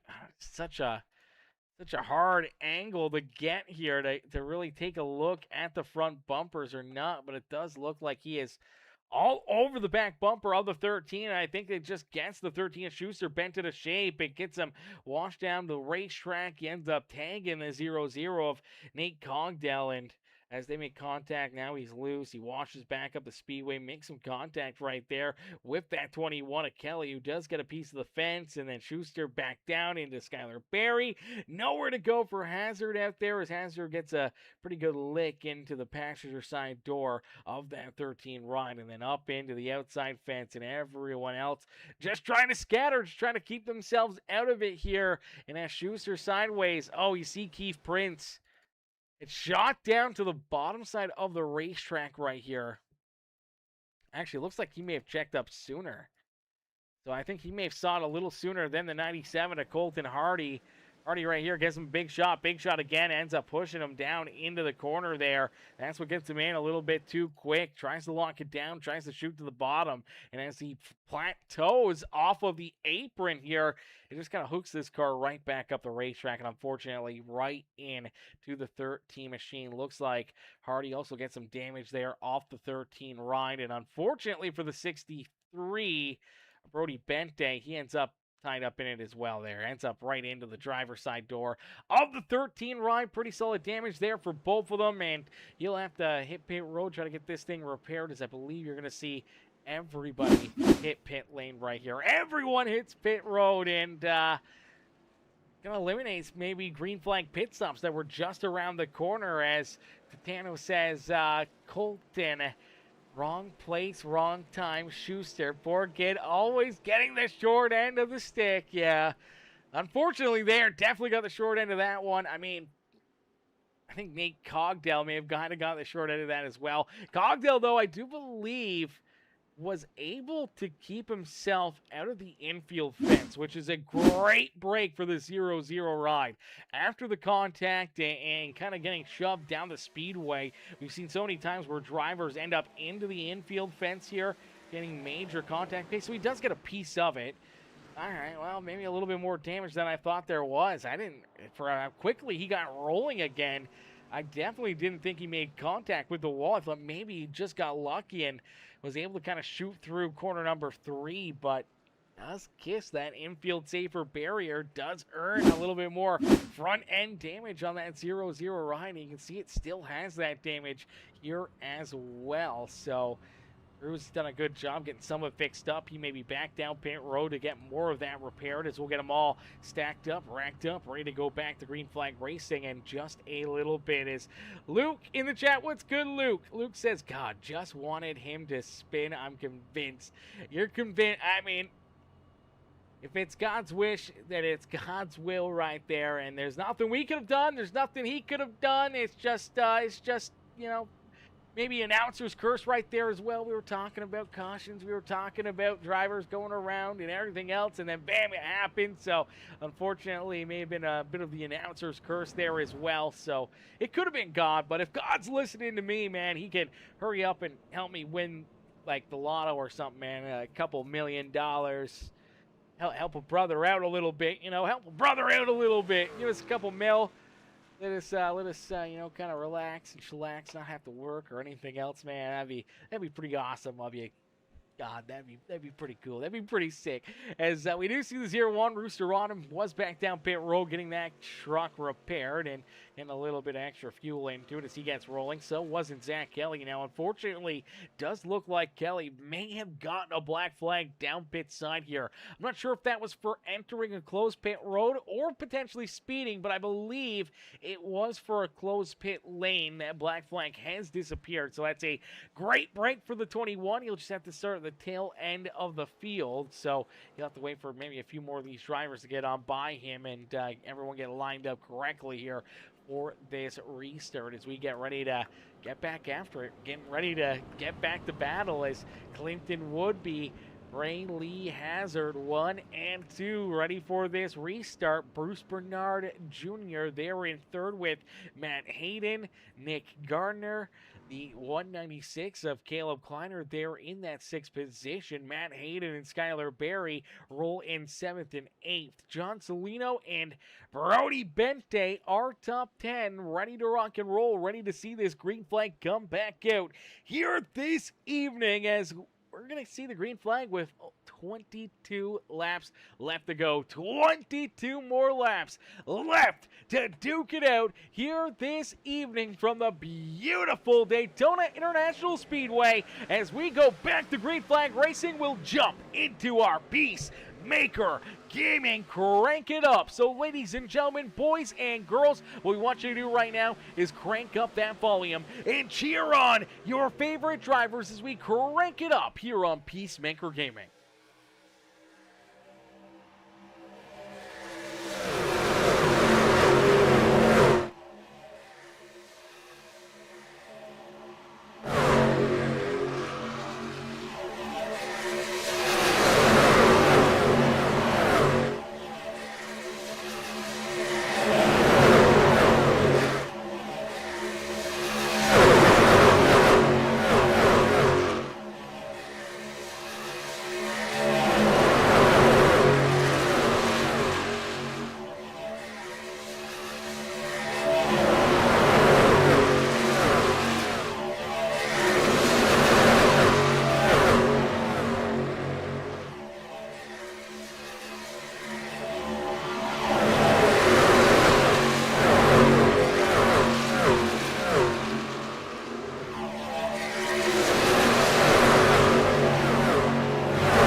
Caution, caution, caution. Yellow flag is out. Big hits here. One for the 17 of Bruce Bernard, one for the 46 ride. Skylar Berry, I believe you're also going to see a few other drivers sign up in this one. Let's take a look at it, see what happens down and out of corner number 4 here at Daytona International Speedway. As the 92 rider Clinton Woodby continues to lead the charge here. You look at Berry on the outside lane, trying to take a good run, trying to work his way to the point, and it looks like the 17 of Bruce Bernard maybe comes up the track, gets a piece of that left rear quarter panel of the 46, which kind of hooks him down into the 5 right of Matt Hayden. Hayden, nowhere to go in that one, just gets clipped. That takes him around. That sends him up into the outside fence. Pretty solid lick right there for the 5 ride, as you do see Bente, Hazard, Gardner all able to stay out of it, but you do see the 46 of Barry, the 17 ride here, both end up making really solid contact into that infield fence right here, man. That's a couple big hits and happened really, really quickly here to corner number 4. Just that little bit of contact here, and unfortunately, things got crazy in a quick hurry. I don't know why we just went to this camera angle. That's not the camera angle we want. We want that camera angle right there. Okay, there we go. Okay, so there's contact, and there they go around it. And it's a big hit right there, backed into the wall. Slamming sideways into it there for the 17 right of Bruce Bernard. Luckily enough, looked like everyone else, for the most part, I believe, able to avoid Matt Hayden. Let's throw it in reverse. Let's take a look here. So Hayden ends up hard up into the outside fence here himself. Now he keeps on spinning. Got it locked down right here, but the rest of the field is flying at him. And oh, it's Nate Cogdell. Oh no, big hit there for Cogdell. Just could not avoid the 5 right of Matt Hayden right there. Hayden, I think, thought everyone else was going to try to stay on the racing surface, and I believe he just tries to shoot it down to the apron right here to hopefully try to avoid all these drivers, but unfortunately just kind of misjudges it right here.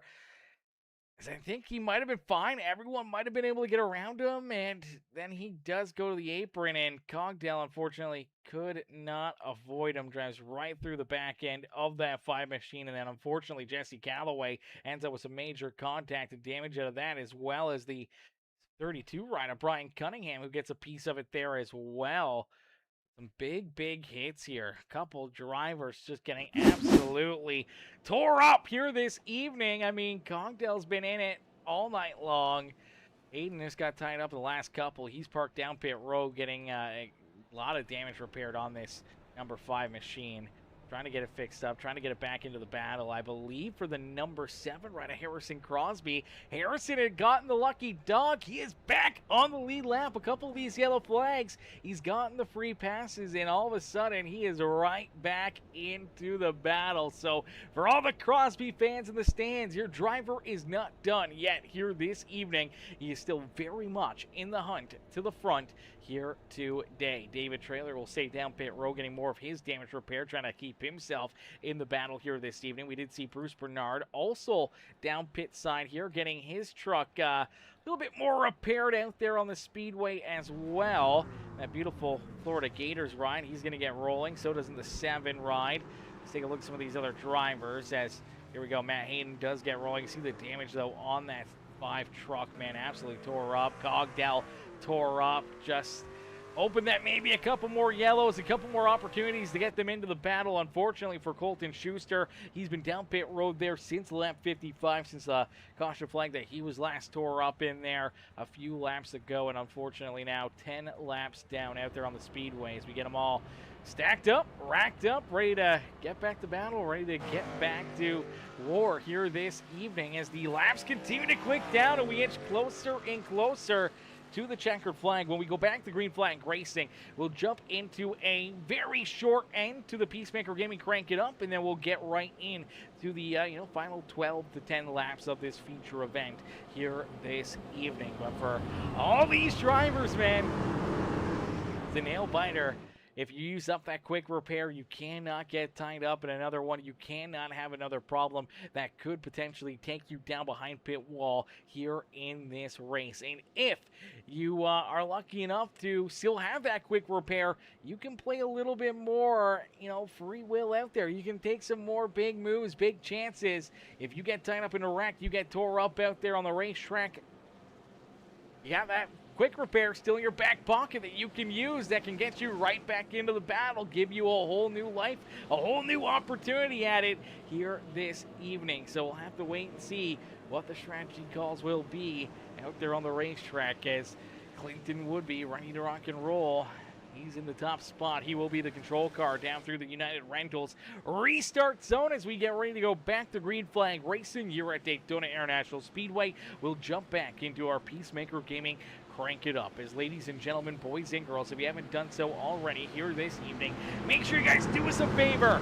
Hit the thumbs up button here on the broadcast. Hit that subscribe button as well. Become part of the Peacemaker family here today as we get ready to get back to battle as we crank it up here on Peacemaker Gaming.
Go wrecking again down out of the tri-oval. A ton of drivers tore up, and unfortunately here we do see one driver. Looks like they have been DQ'd here from this feature event. I believe that the number 4 of Jesse Calloway may have hit the incident counter, but out in front is where this one gets started, as that will bring a close to our Peacemaker Gaming Crank It Up here this afternoon. So the Crank It Up will go away here as the Crank It Up caution flag curse going to continue here this afternoon. But this one starts right towards the front of the pack with Catania and Clinton Woodby here at the front of the field. So Catania all over the back bumper here of Clinton Woodby. Good run coming from the 27 ride of Nick Gardner, and it looks like Catania jumps to the outside of the 92. The 27 ride gets there as well. Woodby tries to come up, maybe tries to throw a little bit of a block. They get tight together. They make contact. That shoves the 318 up into the outside fence. And then all of a sudden, Gardner bouncing off his left rear quarter panel right down the racetrack. Clips his other teammate, the 196 of Caleb Kleinert right here. And then from that point on, it's on like Donkey Kong. Everyone just trying to find their way through it. As here's the contact, and all of a sudden, bam, there goes the 196. 10 ride of John Salino's in it. The 3 ride of Keith Prince, big damage there for Prince. And you do see right there how the 4 ride disappears. That is iRacing, seeing that he has hit the incident limit. And unfortunately, that removes him from the race. Gets DQ'd. DQ'd. So it looks like, unfortunately for Jesse Galloway, his day has come to an early close. See Nick Garner down on the infield here. Luckily enough, I think their other teammate in that 133 run, Ashley Ellison Jr. right here, it's a little bit of damage to the left-hand side of that car, but not a ton. And who the heck was that? Who was splitting traffic like it was nothing? Was that the 17 machine out there on the speedway of Bruce Bernard just splitting these guys? Let's take a look here at Bruce's perspective as I think he skips right on through all the carnage.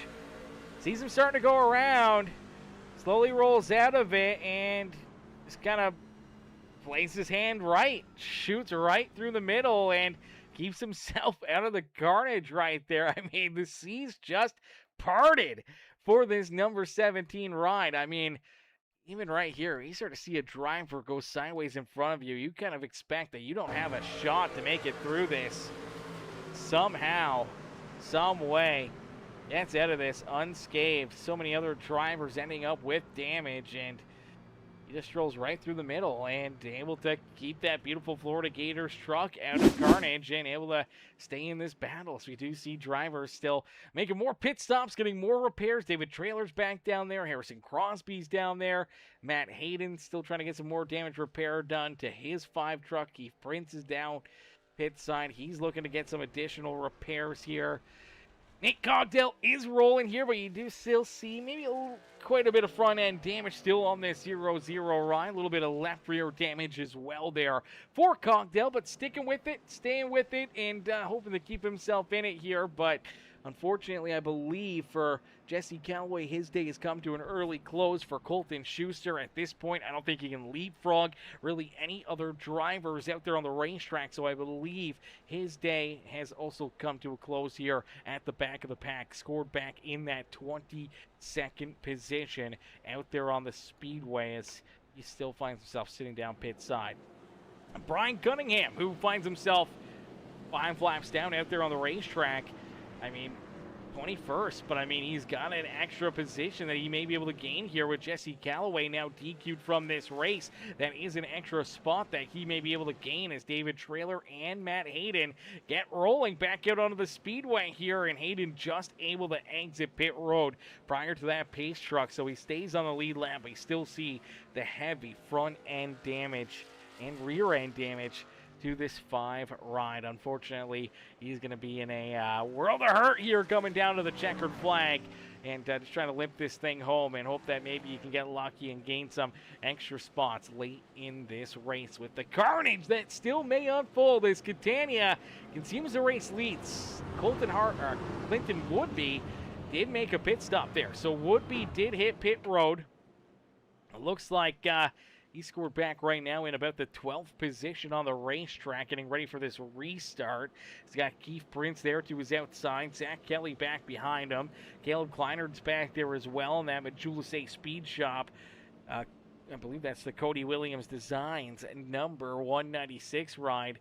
Scored there in 15th. Harrison Crosby, he's looking to rejoin this field. So is in David Trailer. And you see Nate Cogdell still down pit road here, just getting the service done and a little bit more repairs done to that 0-0. Now he's going to have to try to get on his high horse here quickly and chase down our race leaders and try to park that 0-0 right here at the field. Does not want to restart too far back there, or else he may not have a chance at all to gain any draft and at least try to keep himself somewhat in the battle here this evening. Even with that damage, I mean, we've seen a lot of tour-up race trucks win these super speedway races in the past. It's still not out of the question. He's on the lead lap. I mean, if you're in the right place at the right time on the final lap, even with a tour-up race truck, you can still come out of this with a really, really solid finish, maybe even a podium run win potentially as well here this evening. All depends on where some of this late race carnage starts to fly.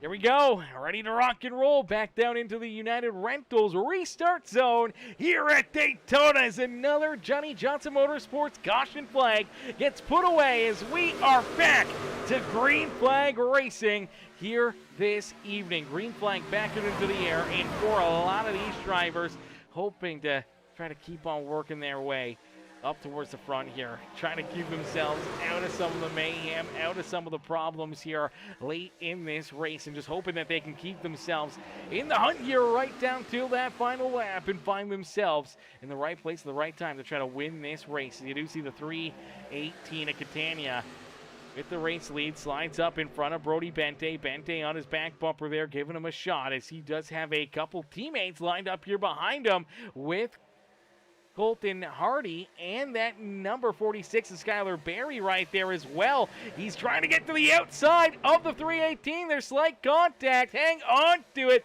Catania almost going around. Somehow saves it though.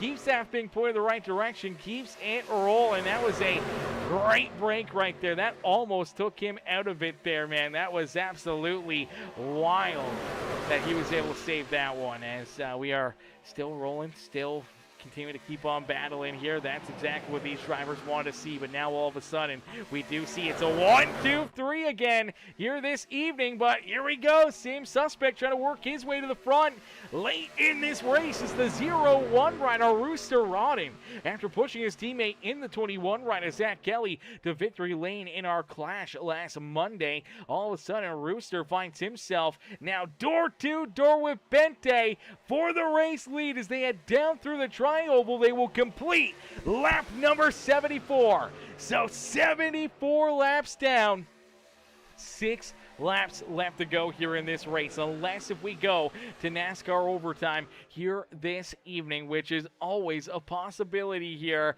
on these super speedways. You just never quite know when one driver will make the wrong move at the wrong time and potentially bring another caution flag out. That could be enough. We could be close enough right now that even if there is a caution flag, may not go to NASCAR overtime, but we may go to a green-white checkered finish nonetheless here, as door to door for the race lead.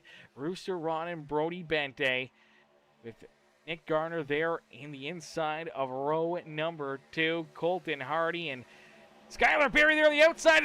Look out, contact, big hit there. Few more drivers tied up. There is the caution flag, and this one unfortunately does include again Ashley Ellison Jr. Looked like Clinton would be tied up in it as well. He's around some pretty solid damage there on the 92 as you see the heavy smoke rolling out of that truck, and I believe Harrison Crosby may have also gotten tied up in this one as well. Actually, I don't know. Harrison may have been clear of that. May have been Keith Prince. Yeah, I believe Keith Prince tied up in this one.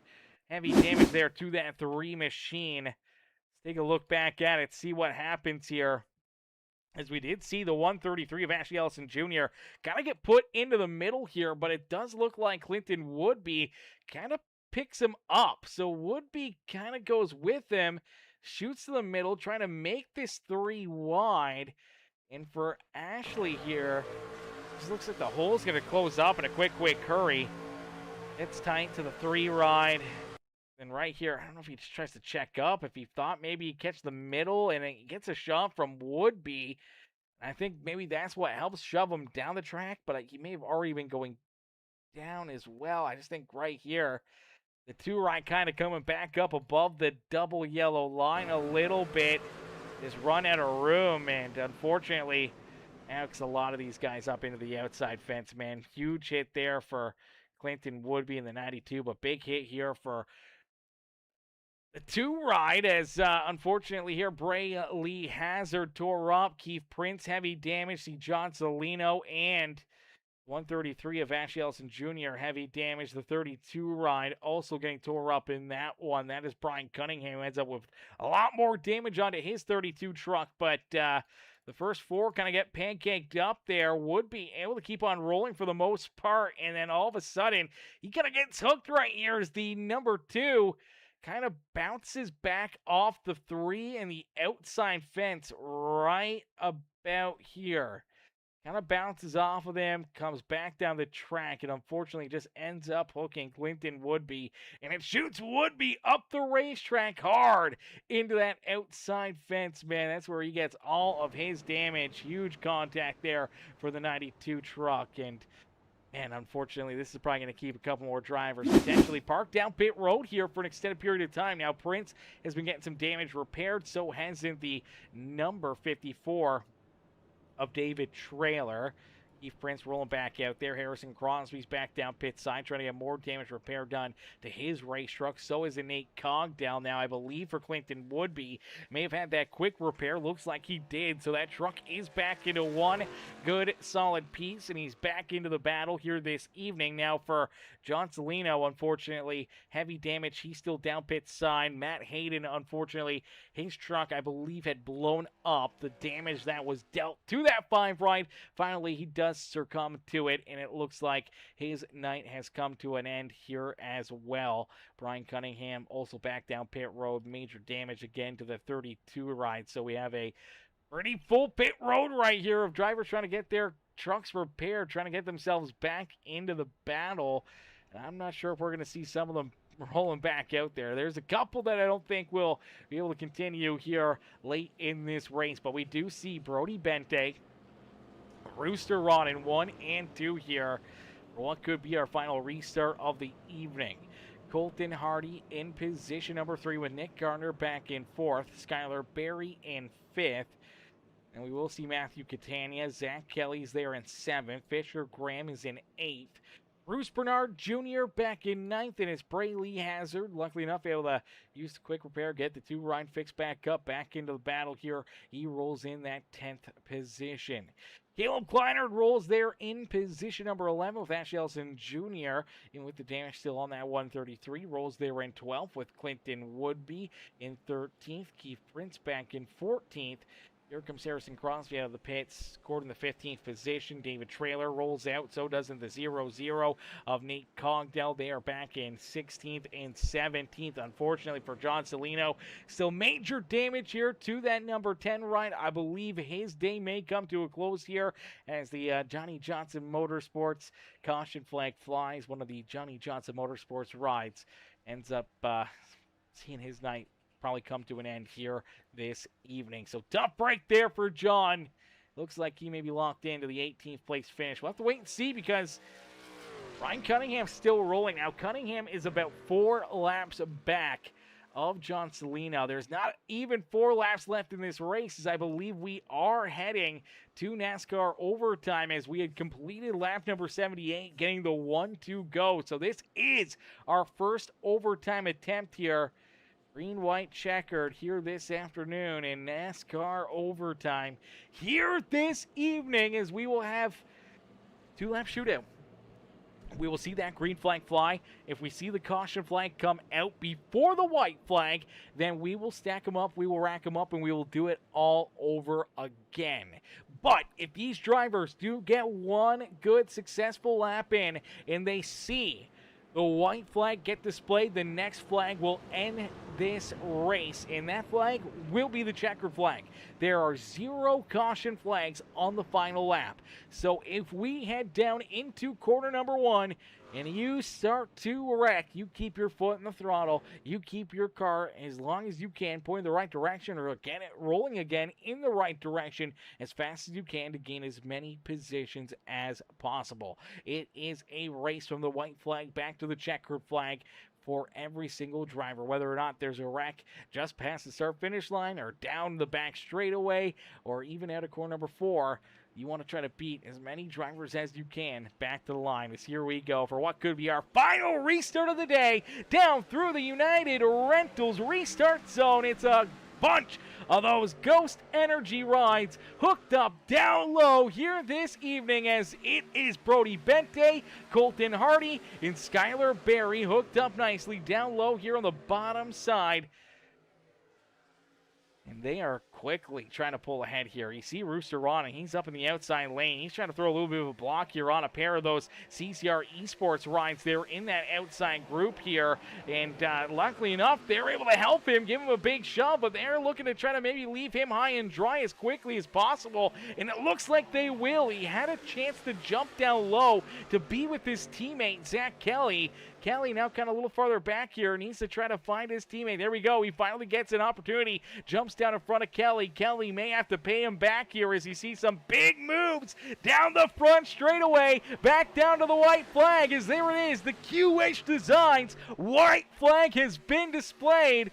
as all of the Ghost Energy machines get hooked back up together there in the outside lane. 1, 2, and 3, as you did see a few drivers, including Rooster Ron, a little farther down low on the apron there, entering corner number 1. Unfortunately, that broke them up, as here comes a big run from Clinton Woodby. Woodby all over the back bumper of the 17, trying to get that 17 truck rolling. Now, oh, look out, there goes Bruce Bernard. Caleb Kleinert, they're wrecking upside down as the 7 rider Harrison Crosby, as we will still race back to the line here. Here comes Zach Kelly, looking to try to squeeze his way through the middle. They get tied together. Kelly and all these drivers turned around as Colton Hardy will pick up the win. Hardy gets the dub. It will win this race. Oh my gosh, what a wild finish. Clinton Woodby somehow pushes his way through for a second place finish, and Brody Bente right there across the line will come home in third. Matthew Catania, Ash Elson Jr. gets disqualified there at the line. I don't know how that one works, but gets DQ'd at the line, showing that he finished 5th. We'll see where iRacing scores him. Nick Garner, Zach Kelly, Fisher, Graham back in 8th. David Trailer and Caleb Kleinert are top 10. Nate Cogdell, Rooster Rodden, Bray Lee Hazard, Bruce Bernard Jr., who unfortunately got turned there down into corner number 3 on that final lap, finishes back in 14th, and I believe for Harrison Crosby, his night's going to end back in 16th, as Keith Prince will pass him and will cross the line there in that 15th position with a tore-up race truck. But it is the 97 of Colton Hardy who picks up the dub here in this one, and he'll get ready to celebrate here this evening.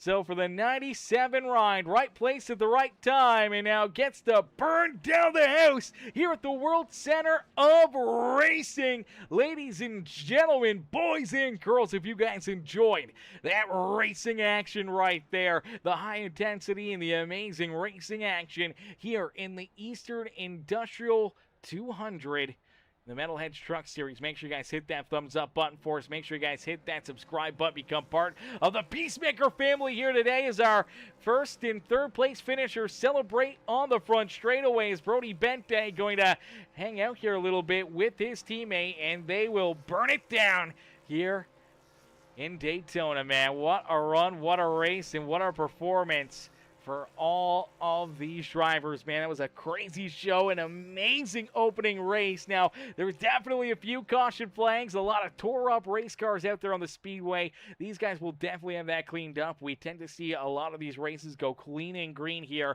with the Metalheads Truck Series. I'm sure we'll be right back to that next week when we're not at a super speedway.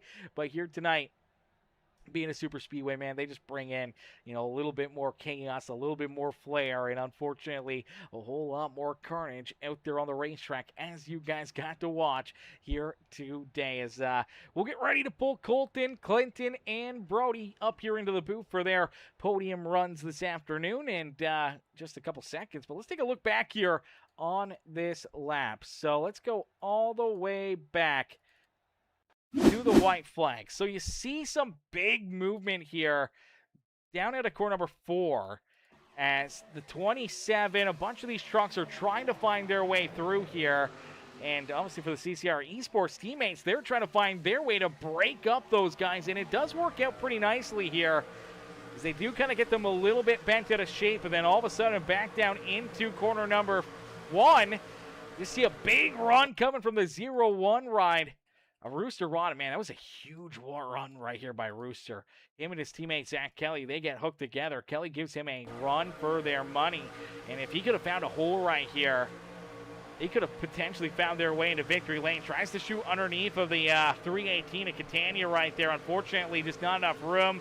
Teammate can't go with them. That gets him loose and unfortunately starts to fall back. And then all of a sudden, just a lot more big moves come down the straightaway here.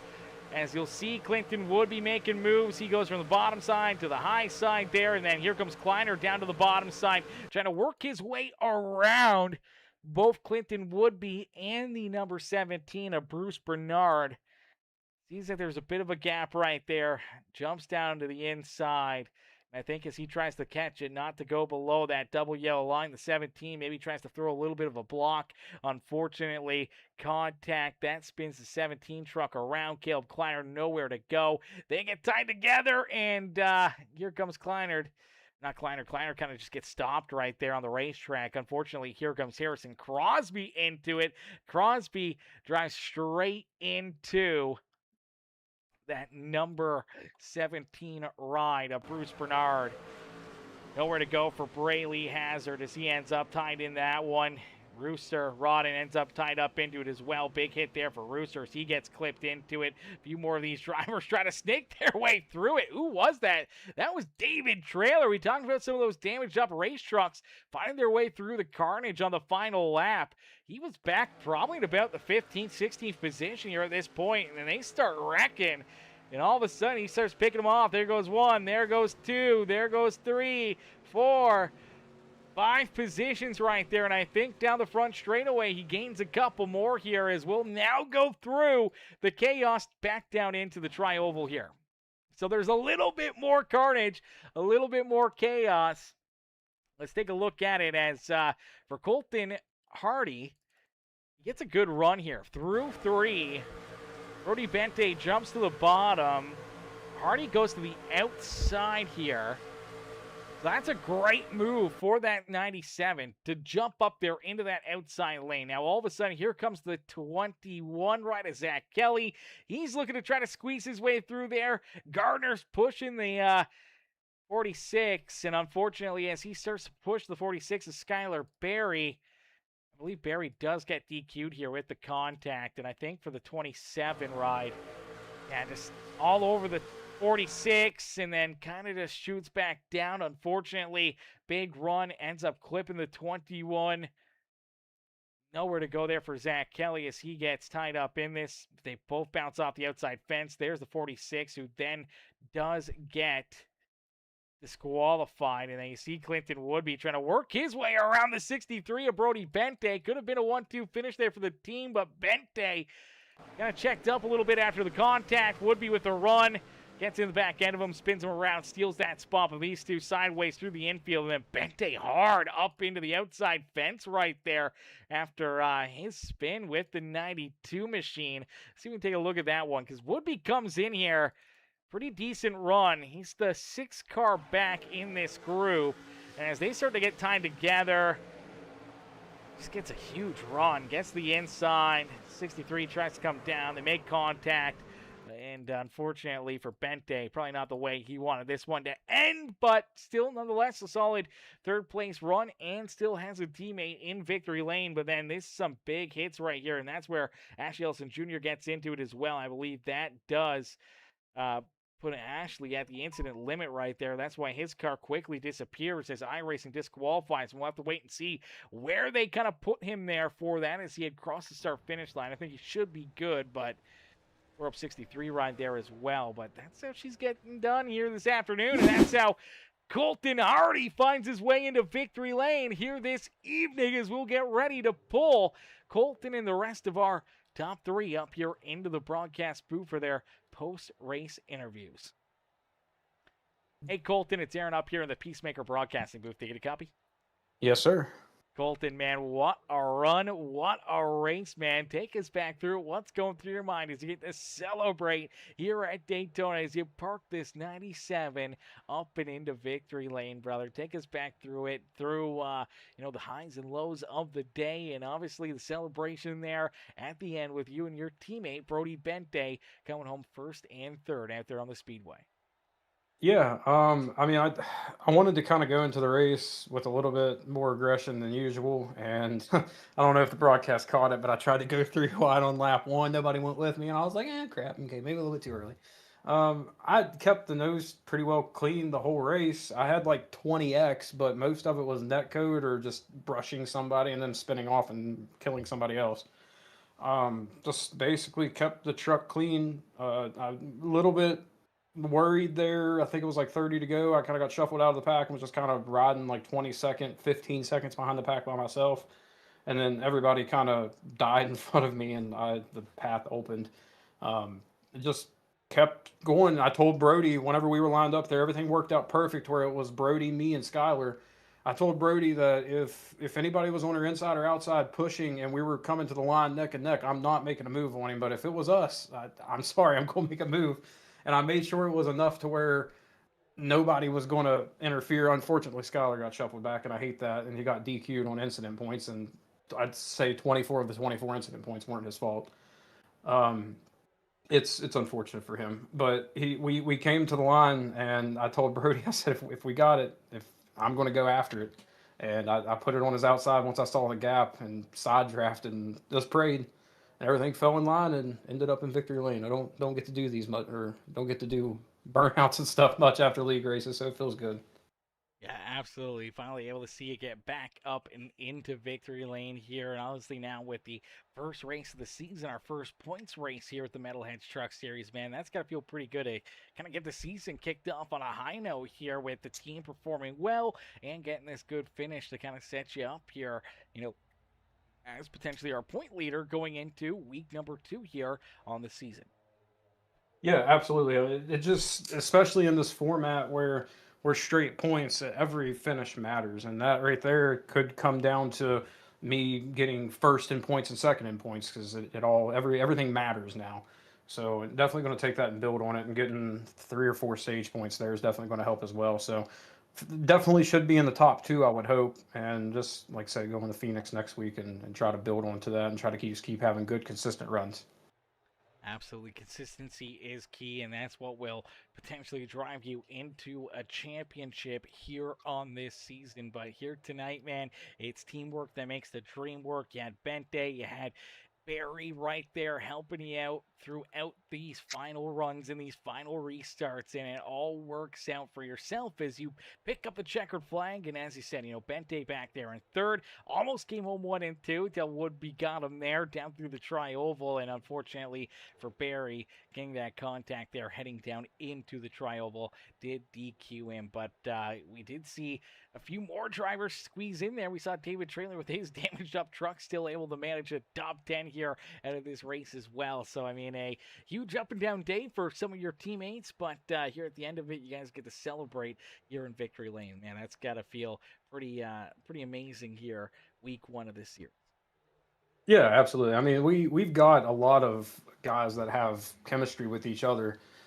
We've got 2 new guys that have joined our team, 2 new guys to the league this year. Brody and we call him Other Colton. He calls himself Fast Colton and me Slow Colton, but I hate to tell him he's Slow Colton. I'm Fast Colton now. So, but Colton and Brody, they're great additions to the team, and they just add to the chemistry that we have going on between us. So everything works out in the end, and whenever we're able to push like that and secure us some good finishes, that's what matters in the end.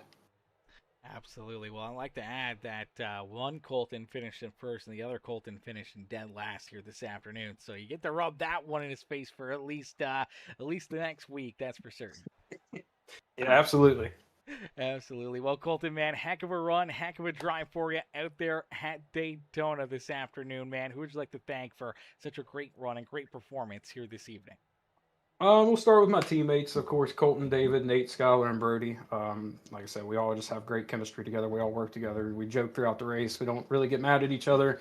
Well, of course, we have our spit spats here and there, but I mean, who doesn't? QH Design, my main primary sponsor. If you need anything, custom marketing, custom t-shirts, custom hats, decals, signs, banners, anything, I can get you taken care of. And Nate Cogdell and Rooster Rodden for putting on the league. I wasn't admin last year. It took a step back. I had a lot going on with the Friday Night League to focus on that. But Nate and Rooster do a fantastic job here, and everybody here that makes everything go around. And you, of course, for being here every single week. I think for as long as I've known you, you've never missed a broadcast, which is great. So you put on a great show. So couldn't do it without you. I appreciate that, brother. And yeah, we try to make sure that we're here every single race, man. If I miss one, if I call in sick, I'm sick. I'm pretty much dead. So we don't miss a lot, but man, we don't want to miss any at all because we get to chance to miss out on amazing finishes, amazing races like we saw here tonight, and amazing drivers like yourself park it up and into victory lane, so we don't miss any shows here. And for Colton, we're glad that we didn't miss this one, as we were here getting to cheer you on all night long and watch you park that 97 truck up and into victory lane here this evening. Brother, congratulations on the win, and we'll see you back out there on the racetrack for the Friday Night League here over at the Full Throttle Outlaws Racing League. All right. Thank you, sir. Absolutely. Enjoy the rest of your night, and don't party too hard down there in victory lane. Hey, we'll try not to. Alrighty, ladies and gentlemen, boys and girls, give it up there for our race winner, Colton Hardy. As Hardy picks up the dub and gets to celebrate here in Daytona, as we get ready now to pull in our second place finisher. It's the 92 machine of Clinton Woodby. Hey, Clinton, it's Aaron up here in the Peacemaker broadcasting booth. Did you get a copy? Yeah, I got you, bud. Clinton, man, bit of a wild one, bit of a crazy one here tonight, brother. Take us back through it. What's going through your mind as you're able to come out of the carnage in position number 2 here this evening, man? Take us back through it. What's going through your mind here? Yeah, I mean, first I kind of feel bad for Brody getting spun there. I know he just lost a spot, but I had to shade down because I think it was the 21 and somebody else was in the outside wall, and most of the time on here, if you hit the outside wall hard enough, you're just going to bounce across the track. So I was kind of trying to shade down and keep as much space away from them, and Brody was kind of shading up following Colton, and I just kind of got hooked on the yellow line and just stayed committed to that, and he kind of shoved down a little bit, but we're all good. We laughed it off. I'm glad to see him finishing up here. He's always one of the regulars and been running on Friday nights with us for a while, so good to see him get a good finish. And yeah, I don't know, that last restart, I think I was starting 14th or 15th, so almost pulled a Dale Earnhardt move off and went from 14th to 1st, and just with a few laps. But P2, I guess we'll take it to start the season out. I think we led a few laps. I think I got some stage points. I don't know. It was turned into a long race after stage got here, so looking forward to next week already. Yeah, absolutely. Kind of something that we normally don't see here at the Metalhead Truck Series, and that is an abundance of caution flags. Maybe we just got all the seasons out of the way here tonight, because so many times here on Monday nights we go caution free. Now you guys got to deal with a lot of yellows, and they're long yellows here at Daytona. Obviously, it takes a long time to kind of roll around here. 2 minutes or better for every single caution lap, and when we start to run into the 7 or 8 yellows, it really eats at you. So you got to really stay mentally focused out there on the racetrack to keep yourself in it, to keep your mind kind of occupied and in a rhythm to get right back into the action as soon as that green flag comes back out. How do you guys kind of manage that? How do you keep yourself kind of locked in for every single kind of opportunity you can get here after some slow moments out there on the racetrack? Yeah, that's one thing that sets this sport apart from all the others. There's not a 25-second play clock. There's not a 24-second shot clock. We're playing from the get-go, even under caution. If you're not thinking of what your next move should be, if you're not thinking about should we pit, should we stay out, who's in front of me, who's behind me, you're going to get behind the ball. So just like on the restarts, I was kind of taking there for the most part. I was just taking whoever was going to push me. And then that last restart where I took the top, I just wanted to take the top and get down in front of Catania, and it worked like a charm. I just wanted to get down in front of him and kind of the bottom single file out. And we did that for a little bit, and I think they ended up crashing, I think 9th place crashed up into 4th, just a train effect that took out Matt like the 2nd or 3rd time he got hooked. So sucks he was involved in all those that really wasn't his fault, but I'm sure he'll bounce back later in the season too. Yeah, absolutely. A lot of carnage, a lot of good drivers that ended up with problems here this afternoon, and we saw you kind of get tied up in a little bit of that as well. But you were out in front there, I believe, coming to that final restart, but you ended up coming down pit road. Were you just running low on fuel there heading into NASCAR overtime? What was the thought process there to hit pit road, kind of give up some of that track position and come to the back of the pack and have to steamroll your way through this field? if I'm remembering correctly, that was one where I was serving a penalty. I kind of Catania and Clenard and Nick, they all kind of got lined up in the tri-oval, and I seen them making a move to the outside, and I kind of shaded up. And when I did that, iRacing did its thing and kind of grabbed my right rear with his left rear or left front, and it kind of made everything worse than what it was.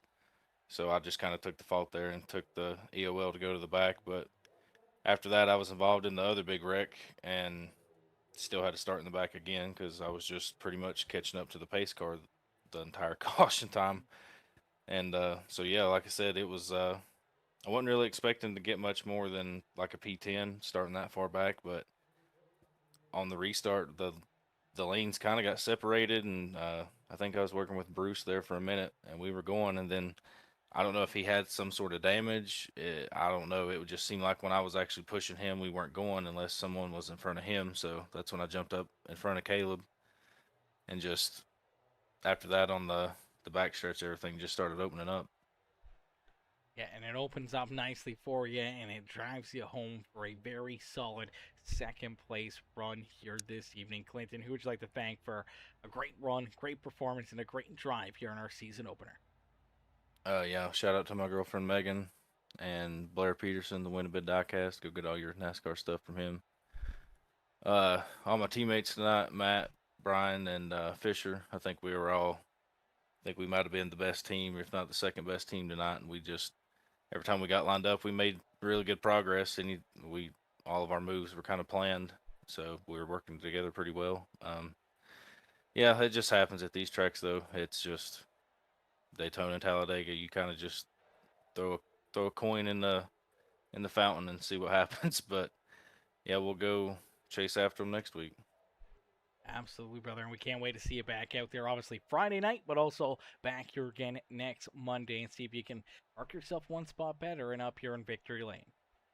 Yep, appreciate it. Have a good one. You as well. Alrighty, ladies and gentlemen, boys and girls, give it up there for our race winner, our second place finisher, Mr. Clinton Woodby. Not our race winner. Our winner was Colton Hardy. Our second place finisher was Clinton Woodby, as we get ready now to pull in our third place finisher, the 63 of Brody Bente. Hey, Brody, it's Aaron up here in the Peacemaker broadcasting booth. Do you copy? I got you, brother. Brody, man, heck of a run, heck of a race for you here this evening, man. Take us back through what's going through your mind. Oh man, coming to the first green white checkered, having Colton and Skylar behind me, we had it planned that I was going to count it down, and we were going on go, and it worked out perfectly. And it was working well. We were blocking each run that everybody else was showing us, and ultimately didn't work out for me in the end. But I cannot be mad at Colton, and I told him that right after it was over. I kind of joked with him, and I said, "You stole it from me," and we kind of laughed, and because he told me, he's like, "If it comes down to it, if I have a shot, I'm going to take it," and I knew it was coming. I was more focused in the mirror than out the front windshield for the last I don't even know, probably the last 8 laps of the entire race, and ultimately comes down to P3, and shout out Clinton, because he didn't do anything wrong. I'm glad he shoved me as hard as he did to at least get me into P3, because I've been waiting for what feels like forever to finally talk to you up here. So Yeah, absolutely. It's been a little while. You've had some really, really good runs, but you're finally able to kind of break through and park yourself up here onto the podium, which was so close. I mean, it was, a quarter of a track away from victory lane here this evening. At least it's a teammate that beats you here this afternoon, as Colton able to get around you there. Then Clinton right there with a big run, unfortunately gets into you and takes you around there through that tri-oval. Now, luckily enough, sideways and spinning and crashing there across the line, still able to come home in position number 3. But take us through that tri-oval contact there. Obviously, you and Woodby, you've already joked about it, laughed about it there, but obviously maybe trying to block a little bit right there for not only yourself, but also for Hardy. If maybe Woodby had a big enough run, maybe you thought maybe he would be able to catch that 97 right there in the last little bit. yeah, I was trying to, like I said, I was more focused in the mirror, and then once Colton finally cleared me, I kind of glanced up to see where he was at, and I was going to try to follow him to secure P2. And by the time I looked back, Clinton was coming with a full head of steam, and there was nothing I could do. And like I said, I'm glad he hit me as hard as he did, because if he didn't, I don't think I would have wound up on the podium. But I can't be upset about it. I always seem to find myself at the front of these super speedway races, and something ultimately takes me out before we even get to the checkered flag. And I'm just really thankful that tonight was a good night. And these guys, my teammates, Nate and all these guys, have been asking for about a month for me to join them on Monday nights, and I kept telling them no, and I finally gave in to the peer pressure, and I'm glad I did. I'm glad to be here. As you know, we race together, most of these guys, on Friday nights, and we all have good chemistry and stuff, and can laugh about things when they happen. So at the end of the day, P3, I'll take it, and led some laps, got some stage points. It's definitely a good way to start out a new season. Absolutely a great season starter for this 63 machine as you park it up on the podium here this evening. Brody, who would you like to thank for such a great run and great performance out there on the racetrack? First and foremost, my dad. He watches every Friday night, and now probably every Monday night. He's been my biggest supporter since I started iRacing 2 or 3 years ago, almost 4 years ago at this point. And if it wasn't for him, I wouldn't be a NASCAR fan. He born and raised a Gordon fan, and I wouldn't be anywhere remotely interested in it if it wasn't for him. So shout out to my dad for sure.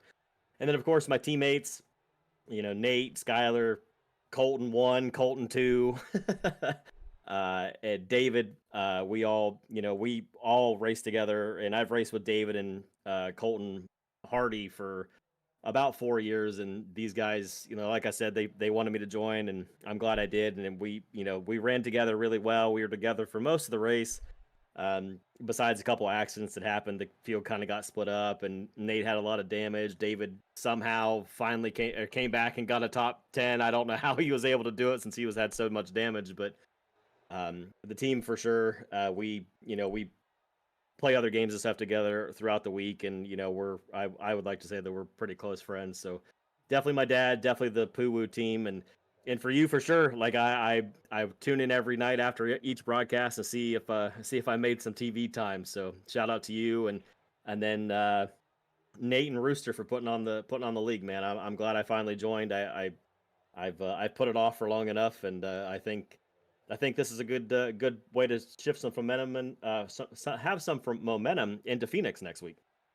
Absolutely, brother. Having that momentum and carrying on into race number 2 here on the point season with the Metalheads Truck Series as a great start to your season, not only for yourself, but for the team, as teamwork making the dream work here this afternoon for the Poo-Woo team. And you guys are able to come home first and third as you round up the podium here tonight. Brody, congratulations on that third place finish, and we look forward to seeing you back out there again on Friday night and next Monday as well here for race number 2 on the Metalheads Truck Series. Thanks, Aaron. I appreciate it, brother. Absolutely. Enjoy the rest of your night. Thanks, brother. You too. Alrighty, ladies and gentlemen, boys and girls, give it up there for our race winner, our third place finisher, Brody Bente. But give it up again for our race winner, Colton Hardy, would be coming home in second, and Bente there rounding out our podium in position number 3, man. Great runs, great drives by all these drivers, man. A bit of a chaotic one, but it was a lot of fun, a little bit of carnage, a little bit of spice in there, but it made for an absolutely incredible show, and we can't thank each and every single one of you enough for coming in, showing the love, and enjoying the great racing action here this evening. And we can't wait to see you guys back in here cheering some of these drivers on. Most of these drivers run our Friday night series as well, so you get to watch and enjoy a lot of these competitors Monday nights and Friday nights here on Peacemaker Gaming. Unfortunately, though, we got a couple days away before we see a lot of these guys back on track. We are off tomorrow night, but come Wednesday,